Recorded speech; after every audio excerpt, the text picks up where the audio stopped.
Visible clearly to all of you? एक बार सभी लोग कंफर्म कर देंगे ऑडियो वीडियो क्लियर है। गुड इवनिंग बेटा, good evening, good evening, good evening Gaurang, good evening, good evening Peter. Audio video clear है, बहुत बढ़िया। ऑडियो वीडियो क्लियर है, very good. How are you all? तो कैसे हो भैया? How are you all?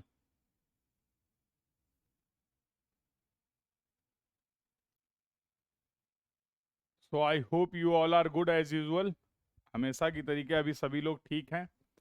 और हम लोग बातचीत कर रहे थे लेवलिंग की। लेवलिंग को ब्रॉडली हम लोगों ने दो पार्ट में क्लासीफाई कर दिया था, बेस्ड ऑन द कि हम अपने मेजरमेंट में effect of the curvature of अर्थ को कंसीडर कर रहे हैं या नहीं कर रहे हैं। If we are not considering the effect of the curvature of earth in our measurement, तो ऐसे लेवलिंग को हम लोगों ने बोला था प्लेन लेवलिंग। और अगर हम अर्थ के कर्वेचर के इफेक्ट को कंसीडर करते हैं मेजरमेंट, अरे मेजरमेंट के नाम पे क्या है लेवलिंग में? मेजरमेंट के नाम पे क्या है? Staff readings. और क्या है भाई? लेवलिंग, पूरे लेवलिंग वर्क में अब तो काफ़ी बातचीत आपने कर ली है, फैमिलियर हो गए हो, तो पूरे लेवलिंग वर्क में मेजरमेंट के नाम पे क्या किया है आपने? In the entire levelling work अगर हम मेजरमेंट की बात करें तो we have measured the staff reading only.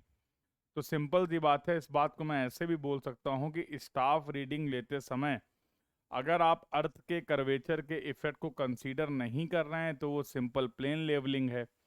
Staff reading लेते समय अगर हम अर्थ के कर्वेचर के इफेक्ट को कंसीडर कर लेते हैं तो वो बन जाएगा आपका कंसेप्ट जियोडेटिक लेवलिंग का।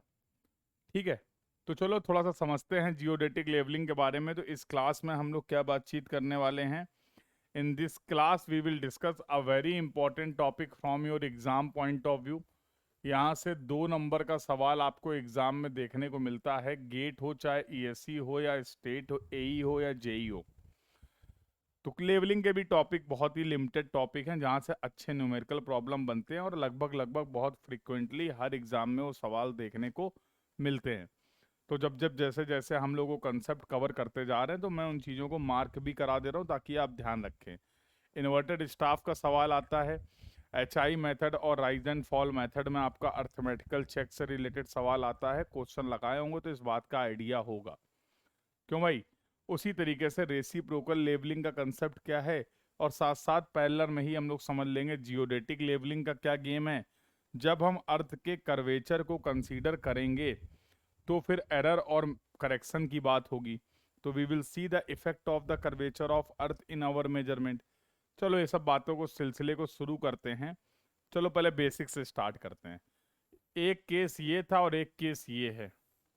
तो एक केस में फॉर एग्जांपल यह आपने लेवल इंस्ट्रूमेंट यूज किया था, और कैन आई से जो हमारी बबल ट्यूब थी उसके बबल के जो टेंजेंशियल लाइन होगी, जो हमारी बबल ट्यूब थी, क्योंकि अब हम लोग बबल ट्यूब के बारे में भी बातचीत कर चुके हैं, तो बबल के टेंजेंशियल जो लाइन होगी, if the bubble is at the perfectly at the centre, अगर हमारे लेवल ट्यूब का जो बबल है वो सेंटर पे है और उसके टेंजेंशियल हम एक लाइन कंसीडर करें या एक प्लेन कंसीडर करें, तो क्या उस लाइन को हॉरिजेंटल लाइन या फिर उस प्लेन को हॉरिजेंटल प्लेन बोल सकते हैं?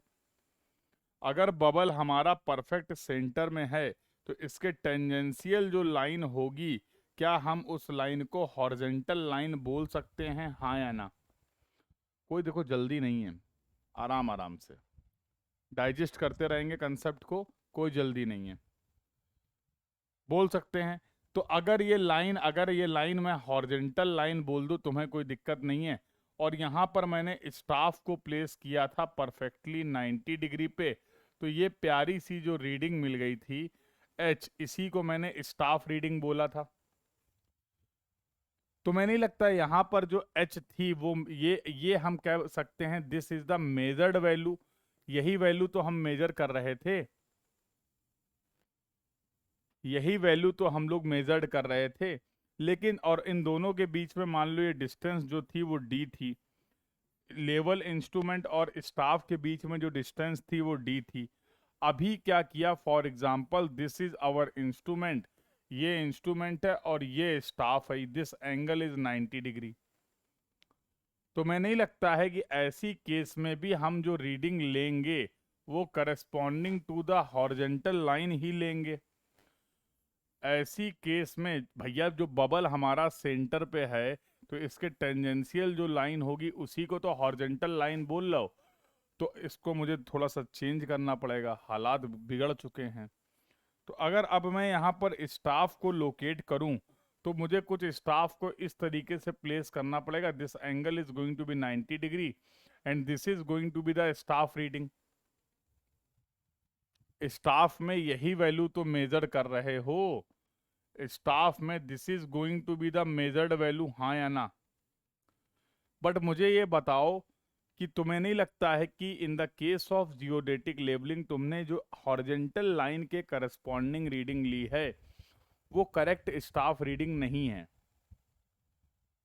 वो करेक्ट स्टाफ रीडिंग नहीं है। देखो जो हमारी अर्थ सरफेस थी उसके पैरेलल ही तो हमने स्टाफ रीडिंग ली थी।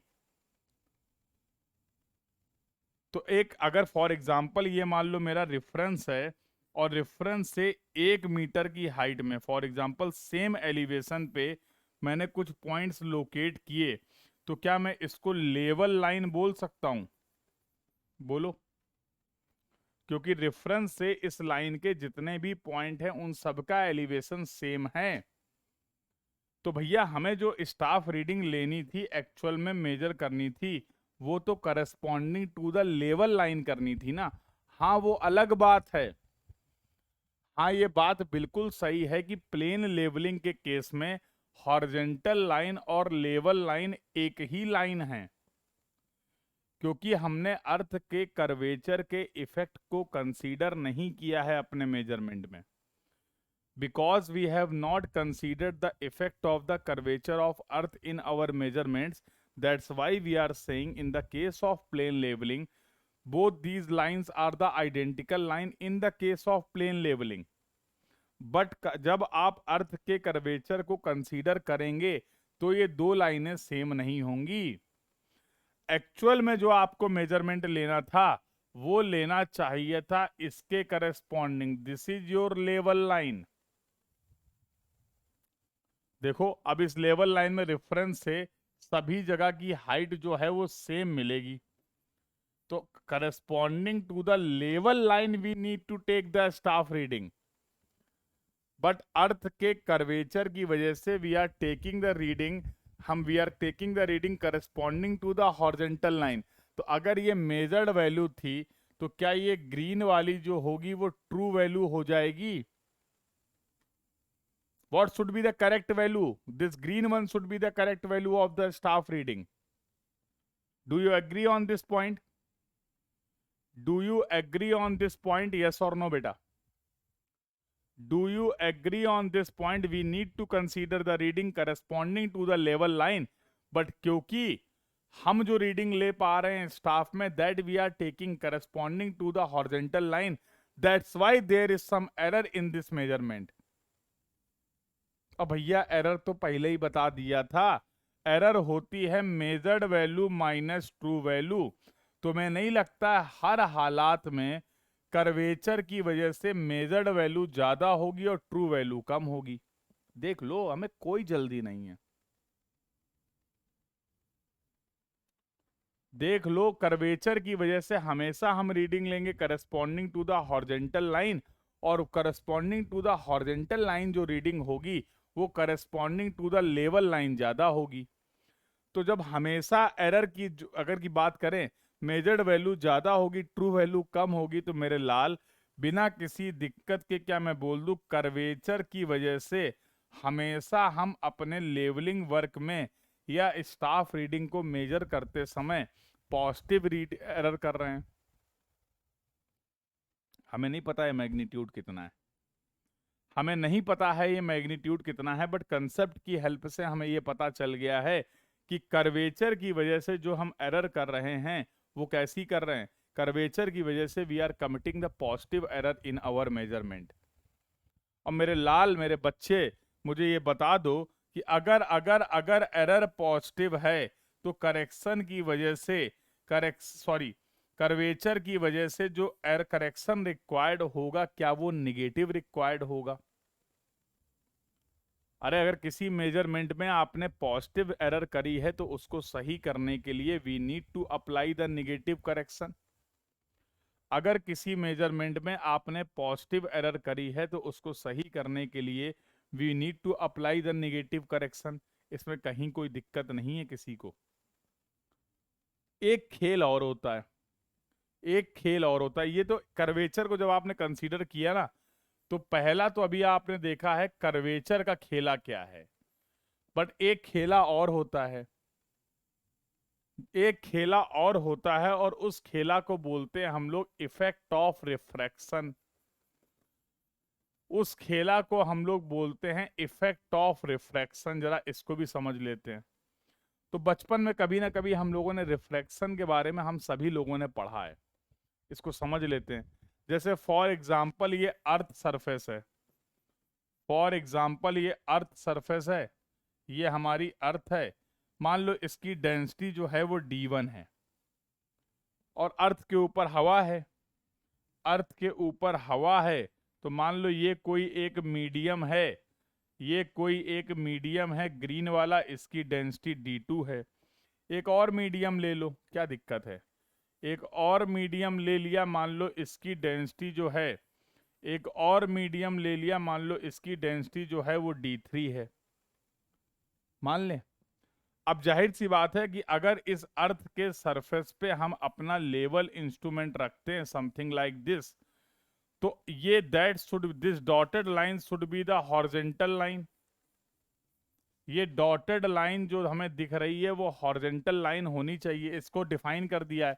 बबल ट्यूब में बबल अगर सेंटर में है तो इसके टेंजेंशियल जो लाइन होगी उसी को हम लोग हॉरिजॉन्टल लाइन बोल रहे हैं।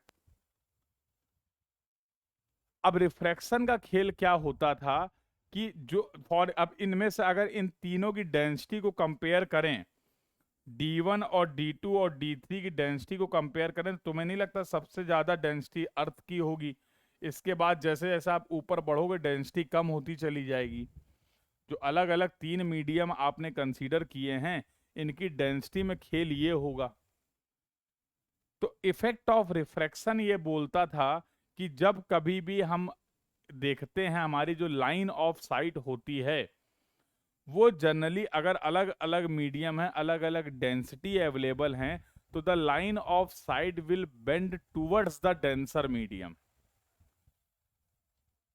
लाइन ऑफ साइट जो हमारी होती है वो बेंड कर जाती है towards the denser medium. This is the effect of the refraction.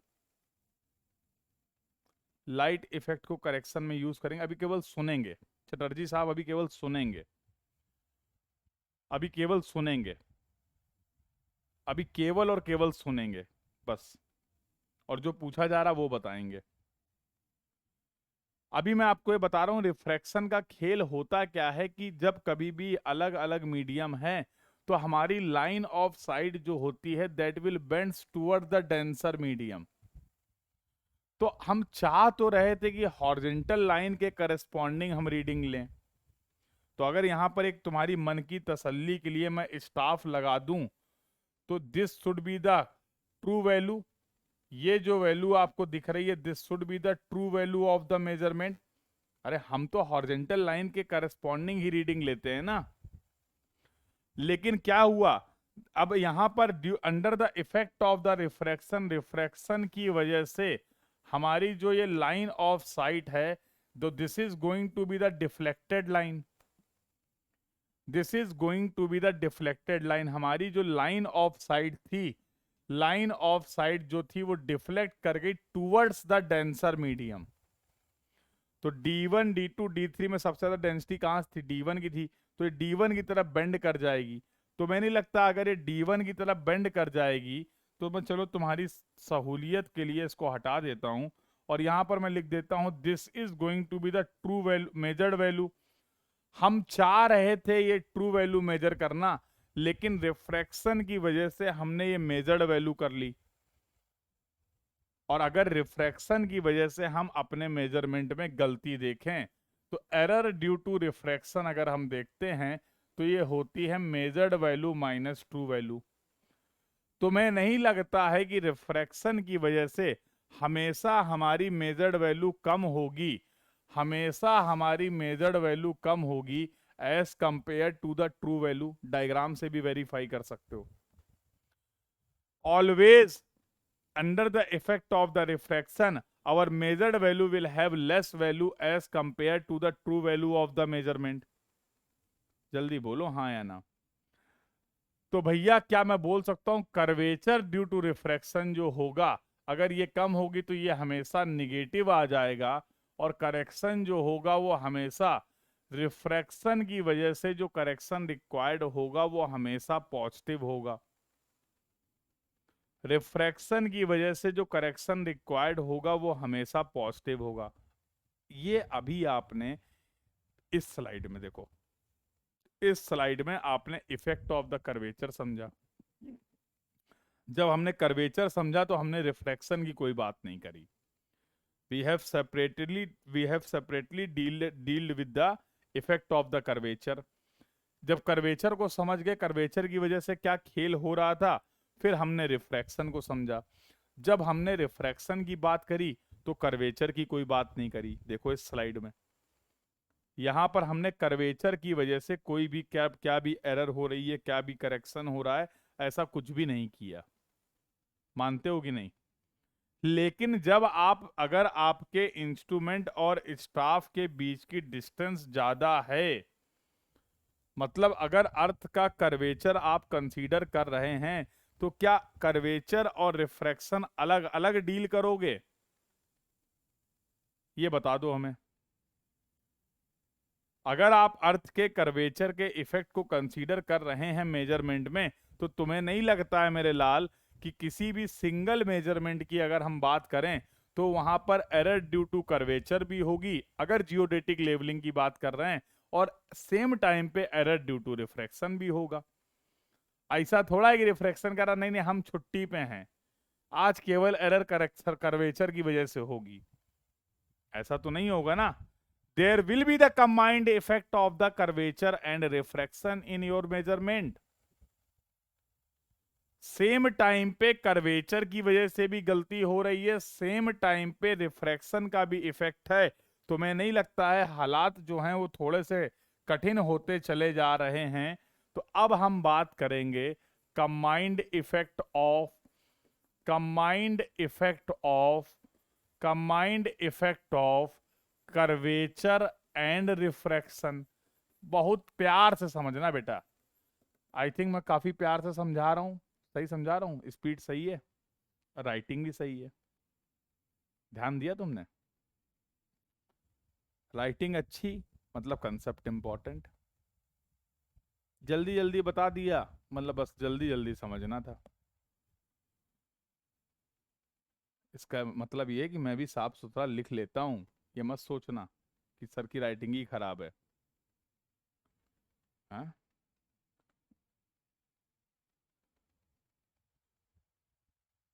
तो इफेक्ट ऑफ कर्वेचर हमने समझ लिया, इफेक्ट ऑफ रिफ्रैक्शन हमने समझ लिया। अब थोड़े समझदार हो गए हैं तो अब दोनों को मिक्स करके देख लेते हैं और दिखाएं तुम्हें जादू। जादू होगा यार, अब पढ़ाई अढ़ाई सब हो गई, पढ़ लिया पढ़ा लिया, अब जादू होगा। अब क्या होगा? बहुत बड़ा डायग्राम बना रहे हैं तुम्हारे लिए, केवल सही बता रहे। ये तुम्हारा क्या है? स्टाफ। ये तुम्हारा क्या है? स्टाफ। हाँ, वो कह रहा ऊपर से स्मार्ट भी, बहुत बढ़िया। एक तुम ही हो जैसे हम स्मार्ट लगते हैं, बाकी को पता नहीं क्यों नहीं लगते हैं। हैं? देखिए जीवन के दर्द हैं, तुम ही को लगते हैं बस हम। चलो भाई आओ देखें। तो मैंने बोला ये हमारा लेवल इंस्ट्रूमेंट है, ये हमारा स्टाफ है, ठीक है। सबसे पहले तुम प्यार से लोकेट करो हॉरिजॉन्टल लाइन को। जैसे हमने सीखा हम तुम्हें वो भी बता दे रहे, सीखने का तरीका भी बता दे रहे हैं। 3 लाइनें हैं टोटल। अब तक जो हम लोगों ने बात किया कर्वेचर और रिफ्रैक्शन को, उसमें निकल के आई 3 लाइनें। एक थी हॉरिजेंटल लाइन, एक थी डिफ्लेक्टेड लाइन जो कि रिफ्रैक्शन के केस में दिखी, और एक थी लेवल लाइन। यही 3 लाइनें तो आई थी, बोलो। यही 3 लाइनें तो आई हैं अब तक के डिस्कशन में, एक हॉरिजेंटल लाइन, एक लेवल लाइन और एक डिफ्लेक्टेड लाइन। तीनों लाइन को लोकेट करते हैं। अभी मैंने बोला था कि अगर हमारा बबल जो है, अगर हमारा बबल सेंटर में है तो इसके टेंजेंशियल जो लाइन होगी वो हॉरिजेंटल लाइन होगी। अब हम कला कला खेलेंगे, बहुत हो गया, अब अलग ही लेवल पे बात होंगी, अब अलग लेवल पे बात होंगी। तो तुम अगर बुरा ना मानो तो होली है ये, अरे बुरा ना मानो तो क्या ये जो व्हाइट वाली लाइन दिखाई है, बुरा ना मानो तो क्या ये व्हाइट वाली जो लाइन दिखाई है, तो भैया क्या इसी लाइन को हम लोग बोल सकते हैं, इसी लाइन को हम लोग बोल सकते हैं दिस इज द व्हाइट वाली dotted line, this is the white वाली dotted line and this will be the horizontal line. बोलो हाँ, सभी लोग बोलेंगे हाँ, ये हॉरिजेंटल लाइन है, टेंजेंशियल लाइन थी बना दी। अच्छा, ठीक है,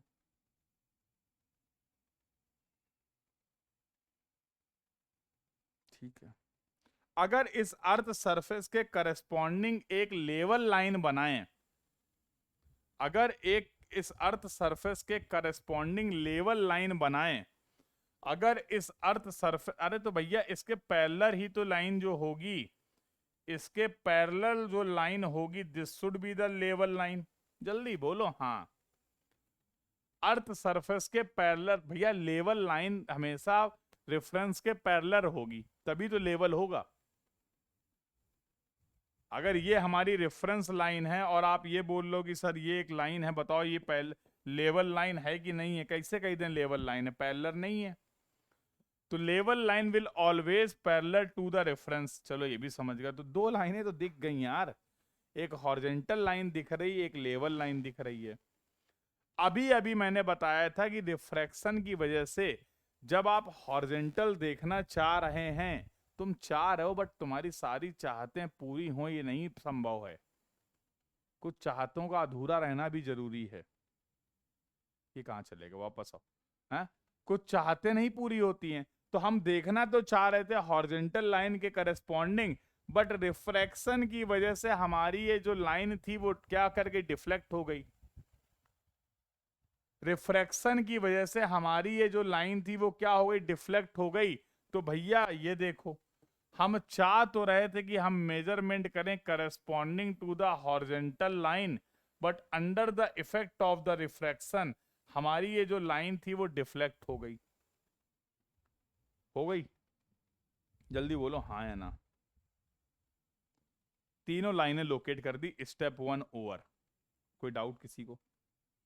हॉरिजेंटल लाइन की पोजीशन क्या होगी, लेवल लाइन की पोजीशन क्या होगी, हॉरिजेंटल लाइन की पोजीशन क्या होगी, लेवल लाइन की पोजीशन क्या होगी, और साथ साथ रिफ्रैक्शन की वजह से हमारी लाइन ऑफ साइट कैसे बेंड हो रही टुवर्ड्स द हायर मीडियम, तीनों लाइनें मैंने रिप्रेजेंट कर दी। अगर आप चाहते हैं कि आप इस स्टाफ में सही रीडिंग लें, पहले ये बताओ, इतना अगर आप कर्वेचर और रिफ्रैक्शन के दोनों के इफेक्ट को कंसीडर करके बात कर रहे हैं, अगर आप, जो कि हम कर रहे हैं, कंबाइंड इफेक्ट देख रहे हैं, तो फाइनली फील्ड में हम किस लाइन के करस्पॉन्डिंग रीडिंग ले पाएंगे, ये बताओ। जो भी स्टाफ रीडिंग हम फील्ड में लेंगे, ये पूरे कंसेप्ट को समझने के बाद बस मुझे ये बता दो फाइनली किस लाइन के करस्पॉन्डिंग आप स्टाफ की रीडिंग मेजर कर पाएंगे फील्ड में, ये बता दो बस।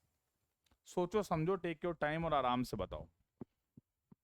Finally which reading we will able to take in the field, are we able to take the reading corresponding to the horizontal line, will we are going to take the reading corresponding to the deflected line, will we are going to take the reading corresponding to the level line।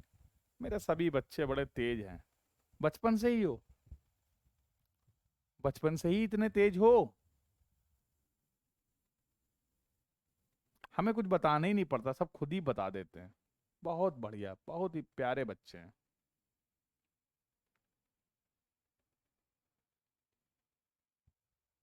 अरे नहीं नहीं नहीं, बचपन से ही हो तुम, मैं बता रहा था, पूछ थोड़ा रहा था, मैं बता रहा था कि तुम बचपन से ही तेज हो।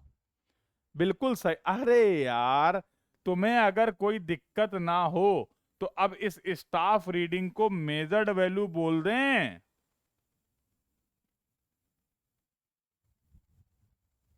बोलो। इसी इसी डिफ्लेक्टेड लाइन के करस्पॉन्डिंग जो रीडिंग मिल रही है उसी को मेजर्ड वैल्यू बोल दें। बस अब ये बता दो कि ये जो मेजर्ड वैल्यू है ये सही है या गलत है। अरे भैया, इसकी जो सही रीडिंग थी वो तो corresponding to the level line होगी। इसकी जो सही रीडिंग होगी स्टाफ की, वो तो बिना किसी दिक्कत के हम जानते हैं, वो तो corresponding to the level line होगी।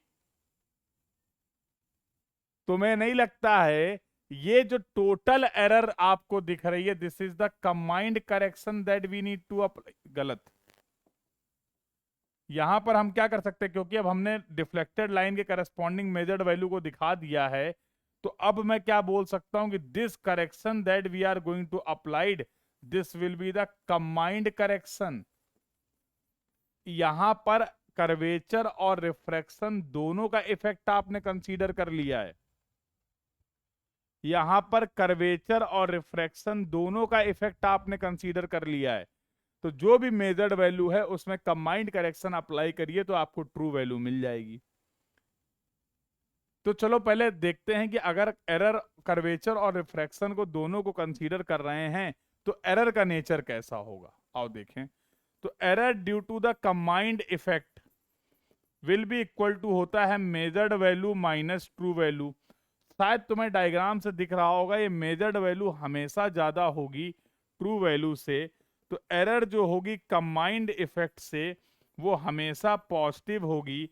और अगर एरर हमेशा पॉजिटिव है तो करेक्शन कैसा होगा, हमेशा निगेटिव होगा। तो ये तो हमने बात कर ली नेचर की, एक बार समराइज कर देते तुम्हारे लिए। सब कुछ, everything is fair in love and वार। तो तुम्हारे लिए हम ये भी कर देते हैं। हमने इफेक्ट ऑफ कर्वेचर देखा, हमने इफेक्ट ऑफ रिफ्रैक्शन देखा अपने जियोडेटिक लेवलिंग में, और हमने इन दोनों का कंबाइंड इफेक्ट देखा। एरर की अगर बात करें तो कर्वेचर की वजह से एरर जो हो रही थी वो क्या हो रही थी, पॉजिटिव। रिफ्रैक्शन की वजह से एरर जो हो रही थी निगेटिव, और कंबाइंड की वजह से एरर जो हो रही थी पॉजिटिव। देख लो, हमने कोई अपने मन से नहीं बताया। कर्वेचर की वजह से एरर जो हो रही थी पॉजिटिव हो रही थी, रिफ्रैक्शन की वजह से एरर जो हो रही थी वो निगेटिव हो रही थी, और कंबाइंड की वजह से एरर जो हो रही है वो पॉजिटिव हो रही है।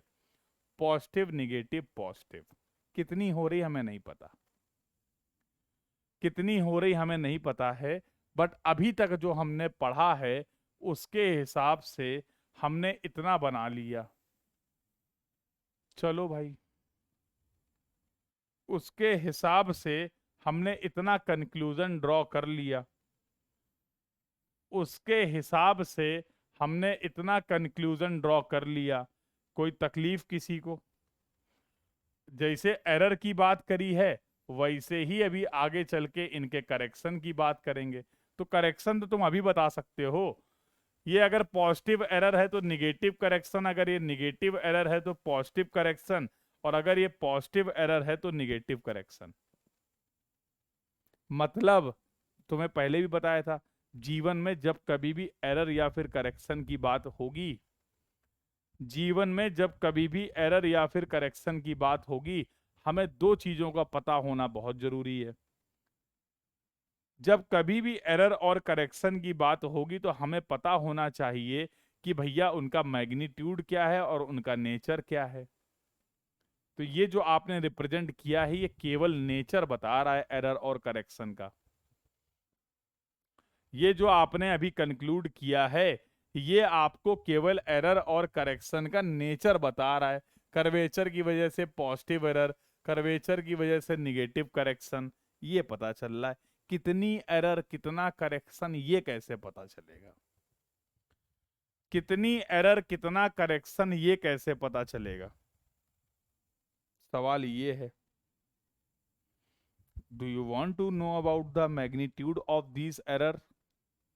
Do you want to know about the what will be the magnitude of the error due to the curvature? What will be the magnitude of the error due to the refraction? What will be the magnitude of the error due to the combined effect of the curvature and refraction? Once we know the magnitude of the error, we can say we also know the magnitude of the correction. अगर एक बार आपको error का magnitude पता चल गया तो भैया correction भी तो पता चल जाएगा। मैग्नीट्यूड एरर करेक्शन का सेम होता है। चल लो, साथ साथ चल लो, कोई आगे पीछे छूट तो नहीं गया? एक बार बता दो, एक बार कंफर्म कर लो सारे यात्रीगण सवार हैं, ऐसा तो नहीं कुछ छूट गए हो अभी? तो ये जो अपनी कंसेप्ट की गाड़ी भाग रही है, बैठे हो सभी के सभी, कोई रही तो नहीं गया? जल्दी बताओ, बता ही नहीं रहे हो।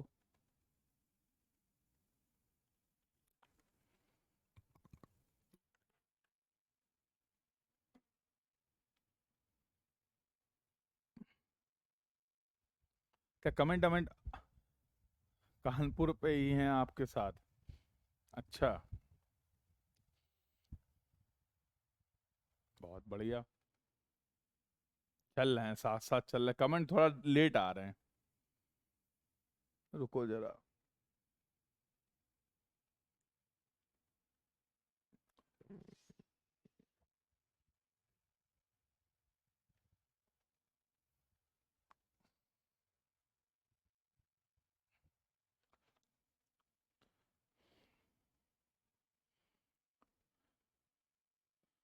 कह रहे हैं सर दो चीजें क्या चाहिए बता दीजिए। बताया तो अभी, मैग्नीट्यूड और नेचर। मैग्नीट्यूड और नेचर अभी तो बताया, पूरा डिटेल में बताया।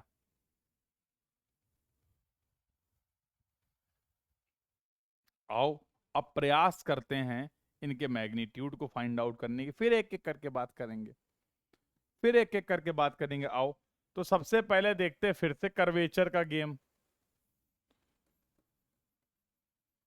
तो सबसे पहले देखते हैं फिर से कर्वेचर का गेम। आओ देखो, अगर मान लो ये हमारी अर्थ सरफेस है, ये हमारी अर्थ सरफेस है, तो इस अर्थ का कहीं ना कहीं तो सेंटर होगा ही होगा।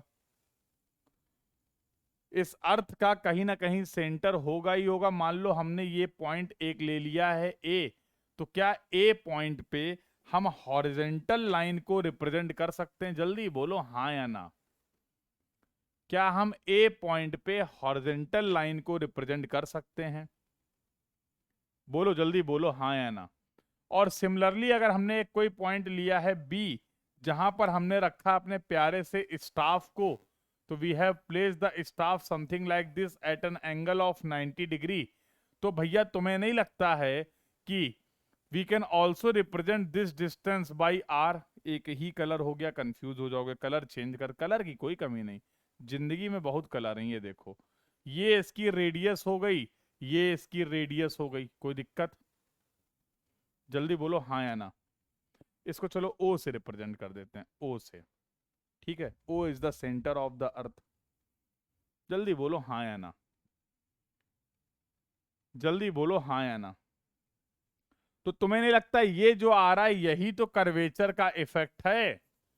अगर आप कर्वेचर के इफेक्ट को कंसीडर नहीं करते तो ये हॉरिजेंटल लाइन और ये व्हाइट वाली जो तुम्हारी लेवल लाइन जिसको तुम बोल रहे हो, ये सेम लाइन होती हैं, आइडेंटिकल लाइन होती। और मान लो इंस्ट्रूमेंट और स्टाफ के बीच में जो डिस्टेंस है वो डी है। मान लो इंस्ट्रूमेंट और स्टाफ के बीच में जो डिस्टेंस है वो डी है। मान लो इंस्ट्रूमेंट और स्टाफ, तो ये ओ पॉइंट हो गया, ये ए हो गया, इसको चलो तुम्हारी तसल्ली के लिए बी बोल देते हैं। अबे बी तो बोल चुके हैं ना, ये बी हो गया तो ये सी बोल देते, कोई दिक्कत? तुम्हें नहीं लगता है कि अगर मैं यहां पर एरर या करेक्शन निकालना चाह रहा हूं तो मैं बात करूंगा इन ट्रायंगल ओ ए सी? चलो इसको मैं बोल देता हूं this is the correction due to curvature required, CC से रिप्रेजेंट कर देते हैं। और देखें जरा जादू, तो क्या मैं लिख सकता हूं इन ट्रायंगल ओ ए सी, क्या मैं लिख सकता हूं ओसी का जो स्क्वायर होगा वो ओए का स्क्वायर और एसी के स्क्वायर के समेशन के बराबर होगा? क्या हम ऐसा लिख सकते हैं? बोलो हाँ या ना। देखो, हाँ हो तभी हाँ करना, कोई जल्दबाजी नहीं है, कोई जबरदस्ती भी नहीं है। तो मैं बोलता हूं बेटा ओसी को मैं लिख सकता हूं आर प्लस सी सी का whole square will be equal to O A का स्क्वायर, और ओ ए है आर स्क्वायर और ए सी का स्क्वायर जो कि डी का स्क्वायर। ऐसे लिख दिया। ए प्लस बी का होल स्क्वायर होता है A square plus B square plus two A B will two A B two A B will be equal to R square plus D square. इस R square से ये are square निपट गया, और इसको मैं कुछ तमीज से लिख लूं अगर मेरा मन कर जाए, तो मैं यहां से सी सी को कॉमन ले लेता हूं, तो C C plus two R will be equal to D square. जल्दी बोलो हाँ या ना।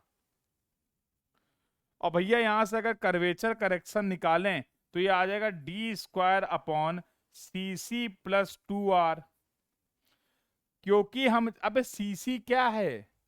कर्वेचर की वजह से करेक्शन। आर क्या है? Radius of the earth. R में भी तुम डबल कर दे रहे हो, टू आर। समुंदर से चुल्लू भर पानी निकाल लेने से या समुंदर में चुल्लू भर पानी मिला देने से क्या क्या समुंदर का लेवल कम ज्यादा हो जाएगा? बताओ। चुल्लू तो जानते हो ना? अरे कुछ, चुल्लू भर पानी तो सुना होगा ना कहावत। समुंदर में चुल्लू भर पानी मिला देने से या समुंदर से चुल्लू भर पानी निकाल लेने से क्या उसका लेवल कम ज्यादा हो जाएगा?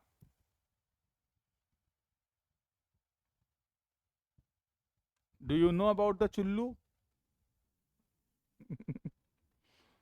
एवरीवन नोज अबाउट द चुल्लू? बोलो भाई। तो कहते नहीं कहावत, चुल्लू भर पानी।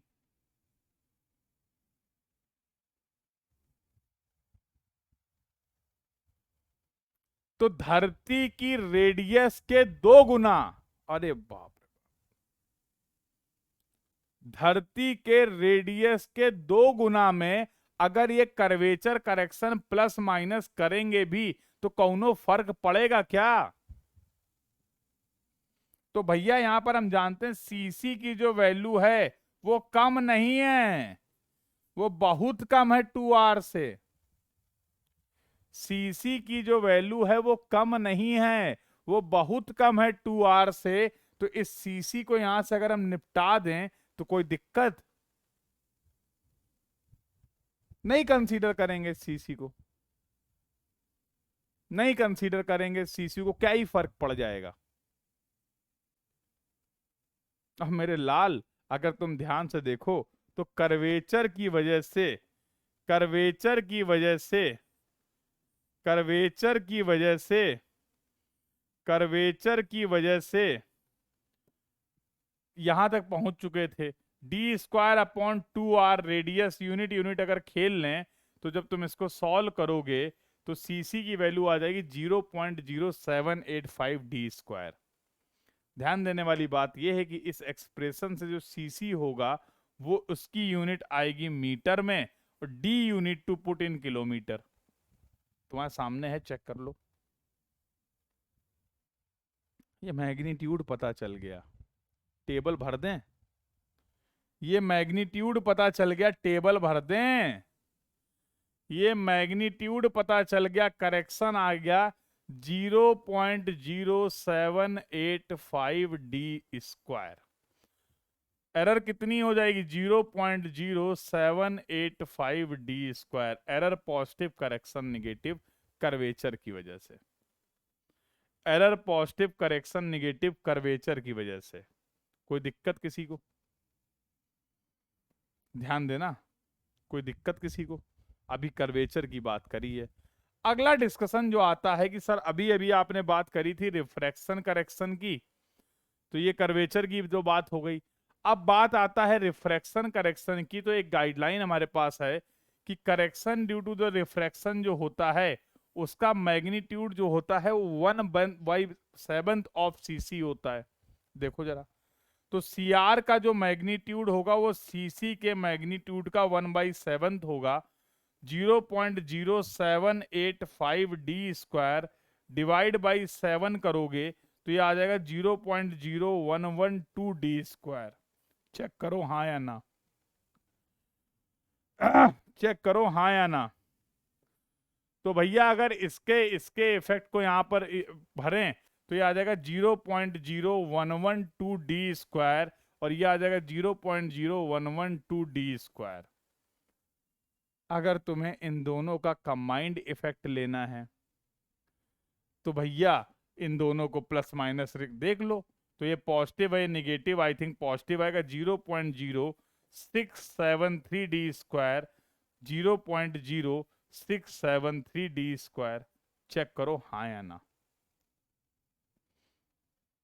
सर हमें ना प्रैक्टिकली समझाइए, एप्लीकेशन समझाइए, मजा नहीं आ रहा है। एप्लीकेशन समझाइए सर, आओ दिखाएं तुम्हें। सर हमें इसका एप्लीकेशन समझाइए आओ। अरे भैया सब बताएं, गुस्सा मत हुआ करो बस यार तुम। एक तो तुम लोग नाराज बहुत जल्दी हो जाते हो। स्लाइड कुछ ऊपर नीचे हो गई हैं, ये क्यों हो गई है पता नहीं। तो ये आपने बोला कि सर जो कंबाइंड इफेक्ट होगा वो आपने कर्वेचर और रिफ्रैक्शन दोनों को ले लिया, तो जो टोटल कंबाइंड करेक्शन रिक्वायर्ड है वो -0.0673 डी स्क्वायर है। आओ तुम्हें प्रैक्टिकल दिखाएं, एग्जाम्पल से समझो, तुम अच्छे से रिलेट कर पाओगे। मैंने बोला कि लेवल और स्टाफ के बीच की जो इंस्ट्रूमेंट की डिस्टेंस है वो 1 किलोमीटर है। हो सकता है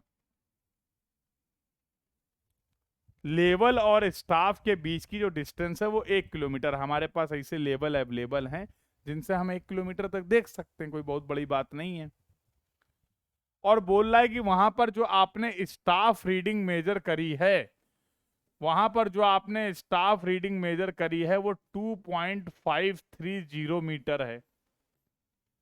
करी होगी, लेवल रखा होगा, स्टाफ रखा होगा, टेलीस्कोप से देखा होगा, जो रीडिंग मिल गई होगी वो रीडिंग बताई गई है 2.530 मीटर। हम चेक करते हैं कि इसमें क्या कर्वेचर और रिफ्रैक्शन की वजह से कोई एरर है। ये जो हमारे पास स्टाफ रीडिंग है इसमें कर्वेचर और रिफ्रैक्शन की वजह से कोई एरर है, और अगर एरर है तो उसके लिए करेक्शन अप्लाई करेंगे। देखो, तो मैंने बोला error error due to curvature and refraction, दोनों का इफेक्ट होगा। तो भैया एरर जो होती है हम जानते हैं, कंबाइंड एरर जो होती है वो पॉजिटिव होती है 0.0673 डी स्क्वायर।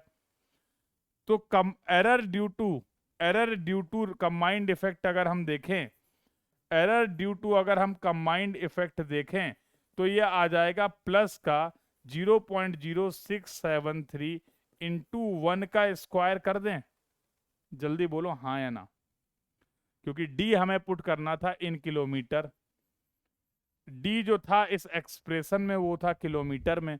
मेरे लाल जरा ध्यान से देखो, तो इस रीडिंग में कंबाइंड एरर की अगर बात करें तो आ रही positive 0.0673 metre.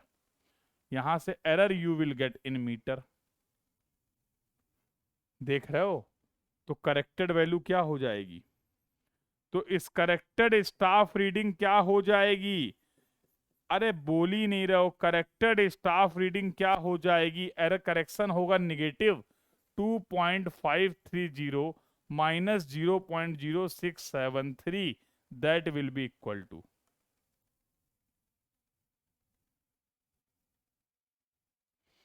2.4627 metre is going to be the correct staff reading। Sir पहले रीडिंग आ रही थी 2.5, अब रीडिंग आ रही 2.4। बहुत कम एरर है ना, तभी तो प्लेन में इसको निगलेक्ट कर दिया था। तभी तो प्लेन सर्वे में इसको निग्लेक्ट कर दिया था। अब जरा इसकी जगह 1 किलोमीटर की जगह जरा 2 किलोमीटर रख के देखो, जादू हो जाएगा। अगर आपके इंस्ट्रूमेंट और स्टाफ के बीच में डिस्टेंस 2 किलोमीटर है, डिस्टेंस 3 किलोमीटर है, जैसे जैसे तुम ये डिस्टेंस बढ़ाते चले जाओगे, ये एरर का मैग्नीट्यूड भी बढ़ता चला जाएगा। तो फिर अगर अर्थ के कर्वेचर के इफेक्ट को कंसीडर नहीं करोगे तो बहुत ज्यादा एरर आ जाएगी। तो in the case of geodetic levelling we can not neglect this error. अगर ये डिस्टेंस आधा किलोमीटर होती और कम एरर आती, तभी तो बोला था कि प्लेन सर्वे में हम कर्वेचर की वजह से, रिफ्रैक्शन की वजह से जो एरर आ रही है उसको कंसीडर ही नहीं किया था, इग्नोर मार दिया था। इतनी कम एरर के लिए क्या परेशान होना। बट भाई कंसेप्चुअली देखो, एरर होगी कितनी होगी सब दिखा दिया तुम्हें। कितनी एरर होगी, पॉजिटिव होगी, निगेटिव होगी, कैसा करेक्शन लगेगा, पॉजिटिव लगेगा, निगेटिव लगेगा, ये सब कुछ तुम्हें मैंने बता दिया। समझ में आ गया हो तो बता दो, समझ में आ गया हो तो एक बता दो। यहां तक का डिस्कशन अगर सभी को क्लियर हो कि क्या होता है concept of the geodetic levelling, क्या होता है कंसेप्ट ऑफ द कर्वेचर, क्या होता है कंसेप्ट ऑफ द रिफ्रैक्शन, क्या होता है combined effect of the curvature and refraction, अगर सभी को बेहतरीन तरीके से समझ में आ गया हो तो एक बार मुझे बेहतरीन तरीके से चैट बॉक्स में बता दो। ये था कंसेप्ट। और तुम्हें पता है, जब जब हम कंसेप्ट पढ़ लेते हैं तो फिर अगला काम क्या होता है। जब जब हम कंसेप्ट पढ़ लेते हैं तो अगला काम फिर हम क्या करते हैं। जब जब हम लोग कंसेप्ट पढ़ लेते हैं तो फिर अगला काम क्या करते हैं। इतनी देर लगाओगे तो कैसे काम चलेगा। जब जब हम कंसेप्ट पढ़ लेते हैं तो फिर अगला काम क्या करते हैं, फिर उसको अप्लाई करते, खेलते हैं। और क्या करते हैं, खेलो। खेलोगे, आओ तुम्हें इसका एप्लीकेशन दिखाएं, देखोगे। एक पेपर एपर हो गया, फरवरी में गेट वेट का पेपर दे लिया, फरवरी में गेट का पेपर दे लिया, जनवरी में गेट के पहले ईएस हो जाता है, ईएस दे लिया, फिर गेट दे लिया। अब 15-20 दिन का, साल 1.5 साल से मेहनत कर रहे हैं, 2 साल से मेहनत कर रहे हैं, आराम तो बनता है ना भाई। प्राण बाहर निकालते हैं तैयारी के लिए। अरे इंसान है, मशीन थोड़ा है। क्या करोगे, 5-10 दिन का, 15 दिन का ब्रेक लोगे। मौसम बड़ा बढ़िया होता है फरवरी मार्च अप्रैल का। मार्च अप्रैल का मौसम बहुत बेहतरीन होता है, ना बहुत ज्यादा ठंडी ना बहुत ज्यादा गर्मी, बेस्ट टाइम, समझ रहे हो। अप्रैल के बाद गर्मी ज्यादा होने लगती है, फरवरी तक ठंडी रहती लगभग लगभग। मार्च अप्रैल का टाइम जो है वो बेहतरीन टाइम होता है। उसी टाइम तुम खाली भी होगे, उसी टाइम तुम खाली भी होगे मार्च में। फरवरी में पेपर दे लिया, खाली है फरवरी के बाद। तुमने कहीं प्लान बनाया कि चलो कहीं घूम के आते हैं, ठीक है, चलो कहीं घूम के आते हैं, निकल गए किसी पहाड़ी इलाके में। अब जो कई दो पहाड़ी इलाके में रहते हैं तो उनकी बात नहीं कर रहे हैं, एक नॉर्मल जैसे हम लोग अभी प्लेन एरिया में रहते हैं, तो हम लोग अपना, मैं अपना प्लान बता रहा हूँ तुम्हें, ठीक है। अब कोई कह रहे सर मैं तो ऑलरेडी मनाली में हूँ, तो पूरा एग्जाम्पल ही खराब हो जाएगा, तो ऐसा मत करना भाई, ठीक है।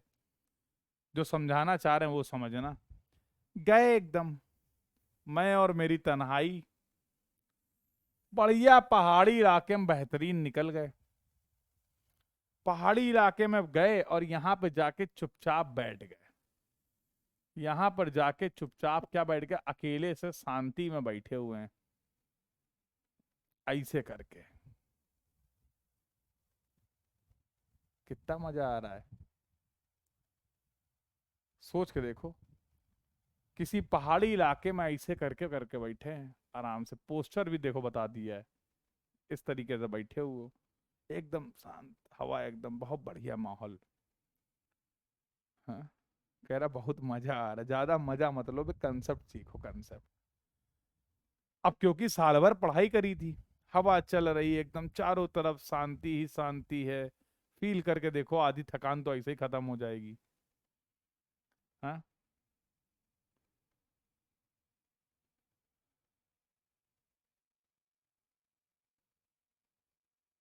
ठीक है, बैठे हैं आराम से।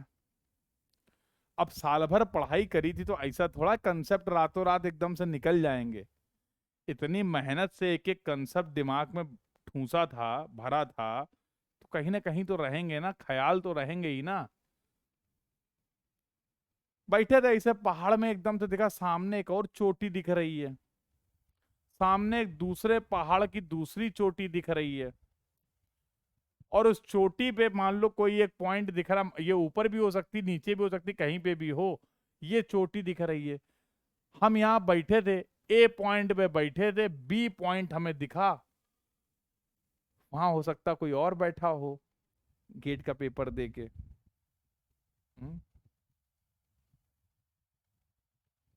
वहां हो सकता है कोई और बैठा हो गेट का पेपर दे के, वो भी छुट्टी मनाने आया हो।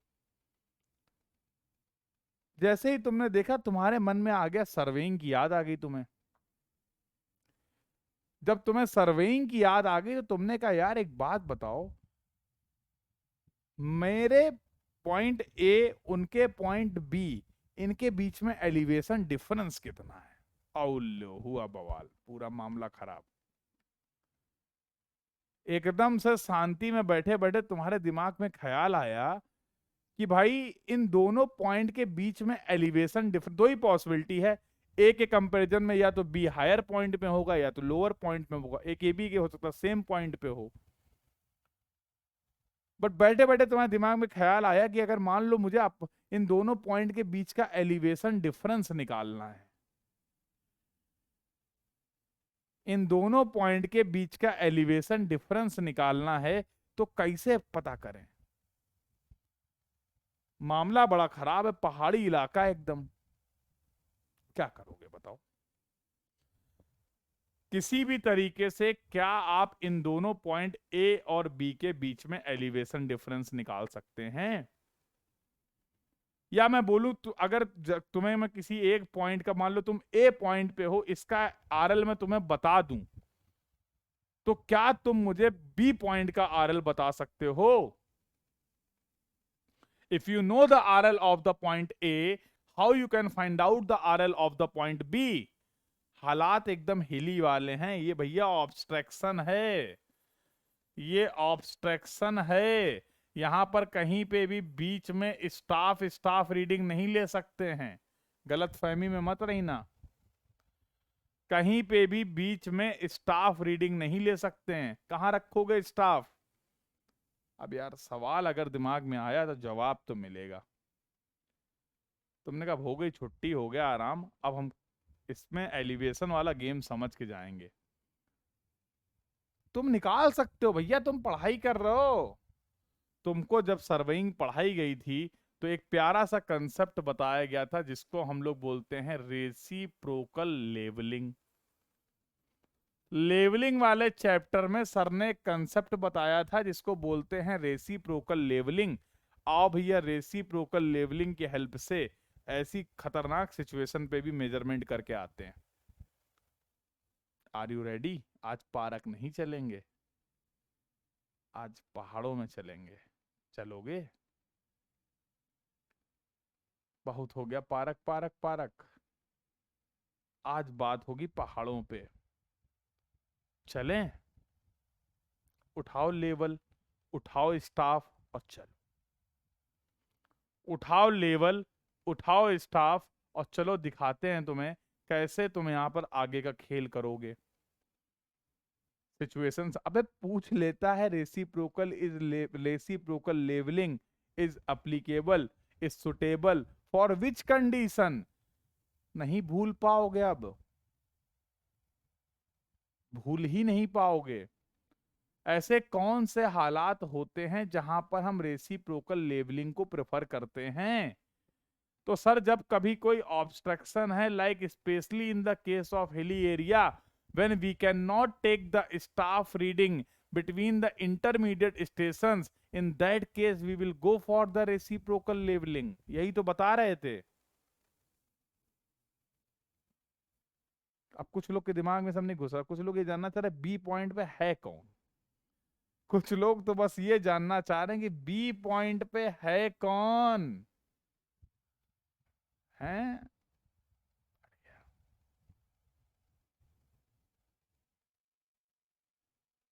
चलो ये भी देख लेते हैं, ऐसी क्या दिक्कत है. उठाओ स्टाफ, उठाओ लेवल, खेलते हैं reciprocal levelling. Reciprocal levelling levelling करने का वो तरीका है जिसका कहां पर अप्लाई करेंगे तो मैंने आपको बता दिया. अब कैसे करते हैं ये समझ लो. दो स्टेप का केवल खेल है, कुछ नहीं, फालतू टेंशन ले रहा हूं. 2 स्टेप का खेल है. स्टेप 1 में क्या करेंगे, स्टेप 1 में क्या करेंगे तो अब मैं थोड़ा तमीज से बता देता हूं डायग्राम को. फॉर एग्जाम्पल ये पॉइंट ए था और फॉर एग्जाम्पल ये पॉइंट बी था. कोई जरूरी नहीं है कि बी पॉइंट हमेशा लोअर एलिवेशन पे ही हो. कोई जरूरी नहीं है कि बी पॉइंट हमेशा लोअर एलिवेशन पे हो. रैंडम, क्योंकि हम तो फॉर्मूला याद करेंगे नहीं, तो मैं आखिरी में पता है ही है. हम लोग क्या फॉलो करेंगे, कंसेप्ट फॉलो करेंगे. तो कहीं भी ले लें ए और बी, उससे कोई खास फर्क पड़ने वाला है नहीं. तो मैंने क्या करा, सबसे पहले स्टेप 1 में क्या करूंगा, I will place the instrument near two point 1 ए. मैंने पॉइंट ए के पास अपने लेवल इंस्ट्रूमेंट को रखा. जब पॉइंट ए के पास लेवल इंस्ट्रूमेंट को रखा तो ये प्यारी सी जो लाइन हो जाएगी, क्या वो हॉरिजॉन्टल लाइन हो जाएगी? जल्दी बोलो हाँ या ना. और इंस्ट्रूमेंट को ए पे रखने के बाद मैंने ए के पास रखा, नियर टू द ए, और यहां पर एक ये रीडिंग ले ली एच ए. क्या उसी तरीके से मुझे यहां पर भी एक स्टाफ रीडिंग मिलेगी एच बी? एक्चुअल में मिलेगी नहीं. एक्चुअल में ये रीडिंग मिलेगी नहीं. तुम लेना तो चाह रहे थे corresponding to the horizontal line, but finally तुम जो रीडिंग ले पाओगे वो corresponding to the deflected line लोगे. बट एक्चुअल में तुम्हें जो रीडिंग लेनी चाहिए थी वो corresponding to the level line लेनी चाहिए थी. तो ये ट्रू वैल्यू है और ये येलो वाली तुम्हारी जो है वो मेजर्ड वैल्यू है. और ये जो है मेजर्ड वैल्यू है, और ये जो इन दोनों का गैप होगा, ये होगा, ये होगा, ये होगा. कौन से कलर से बता दें? चलो पिंक से बता देते हैं. ये होगा कंबाइंड इफेक्ट ऑफ, यहां पर ये करेक्शन जो रिक्वायर्ड होगा वो कंबाइंड करेक्शन रिक्वायर्ड होगा इतना. बताओ भाई. मान लो इन दोनों पॉइंट के बीच का जो एलिवेशन डिफरेंस है वो कैपिटल एच है. मान लो, मानने में क्या जा रहा है, मान लो इन दोनों पॉइंट के बीच का जो एलिवेशन डिफरेंस है वो कैपिटल एच है. मान लिया. हॉरिजॉन्टल लाइन रीडिंग हम फाइनली नोट करेंगे corresponding to the deflected line, और हमें रीडिंग मेजर करनी चाहिए थी corresponding to the level line. सब बताया है, कुछ भी ऐसा नहीं जो नहीं बताया है. आओ जरा इसको समराइज करते हैं. तो मैं अगर यहां से लिख दूं, ऐसी सिचुएशन में मुझे स्टाफ रीडिंग एट ए कितनी मिल रही है? Staff reading at point A we are getting as H A. Staff reading at point B कितनी मिलेगी? Staff reading at point B we are getting as, चलो तो ये मेजर्ड वैल्यू जो है तुम्हारी, इसको मैं एच बी बोल देता हूं. तो this is the reading that you are getting as H B. इनमें से कोई एक रीडिंग गलत है, बताओ कौन सी? एच ए और एच बी में से कोई एक रीडिंग गलत है, बताओ कौन सी? एच ए और एच बी में कोई एक रीडिंग गलत है, बताओ कौन सी? एच ए और एच बी. एच बी क्यों? क्योंकि सर इसमें डिस्टेंस ज्यादा हो गई है तो कर्वेचर और रिफ्रैक्शन की वजह से एरर हो गई है. एच ए गलत क्यों नहीं है? अरे सर ये तो बिल्कुल इंस्ट्रूमेंट के पास में ही स्टाफ रखा है. यहां पर कहां आपको इन सभी लाइनों में फर्क दिख रहा है? जो लेवल लाइन है वही डिफ्लेक्टेड लाइन है, वही हॉरिजॉन्टल लाइन है. अगर ये इंस्ट्रूमेंट और स्टाफ के बीच में डिस्टेंस बहुत कम होती है तो बिल्कुल एरर नहीं होती है, ना के बराबर एरर होती है, उसको हम निगलेक्ट कर देंगे. That's why H A we are getting as the correct staff reading, but H B we are getting as the incorrect staff reading. HB we are getting as the incorrect staff reading. बताओ भाई, बताओ भाई, बोलो, यहां तक की कहानी clear है? जल्दी बोलो। तो अगर मैं बोलूं अच्छा correct staff reading at B क्या हो जाएगी? अगर मैं तुमसे बोलूं करेक्ट करेक्ट स्टाफ रीडिंग, चलो ये गलत है, तो correct staff reading at B बता दो। तो तुम बोलोगे सर ये जो मेजर्ड वैल्यू है एच बी, इसमें से सर इस करेक्शन को माइनस कर दीजिए, कंबाइंड करेक्शन को, इस कंबाइंड करेक्शन को माइनस कर दीजिए तो ट्रू वैल्यू मिल जाएगी, जो वैल्यू होनी चाहिए थी। अच्छा चलो ये भी बात मैंने मान ली। इस सभी ज्ञान के बेसिस पे अगर मैं इन दोनों पॉइंट के बीच का एलिवेशन डिफरेंस फाइंड आउट करूं, अगर मैं इन दोनों पॉइंट के बीच का elevation difference h find out करूं, तो बताओ मेरे लाल मैं क्या लिख सकता हूं? How we can find out the elevation difference? Diagram आपके सामने है, डायग्राम आपके सामने है, बताइए। अगर मेरी तमन्ना है, अगर मेरा मन है कि मैं h को निकालूं, तो how I can find out the value of h? यहां पर हम इस h को कैसे लिख सकते हैं?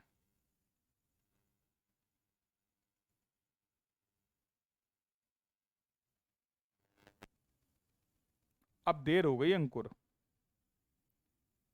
अब तो देर हो गई है।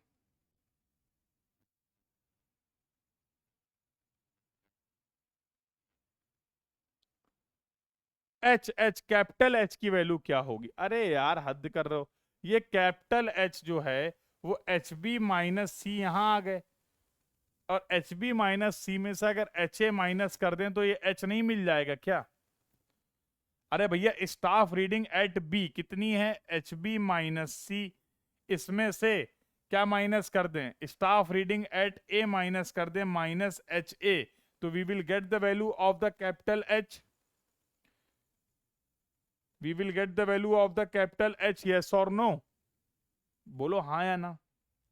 आराम से देख लो, तसल्ली से देखो, ये एच बी थी, इसमें से सी माइनस कर दिया, यहां पर आ गए, ये ट्रू वैल्यू हो गई। इसमें से अगर हम एच ए माइनस कर दें तो एच ही तो मिलेगा। कौन सा रॉकेट साइंस बता दिया है?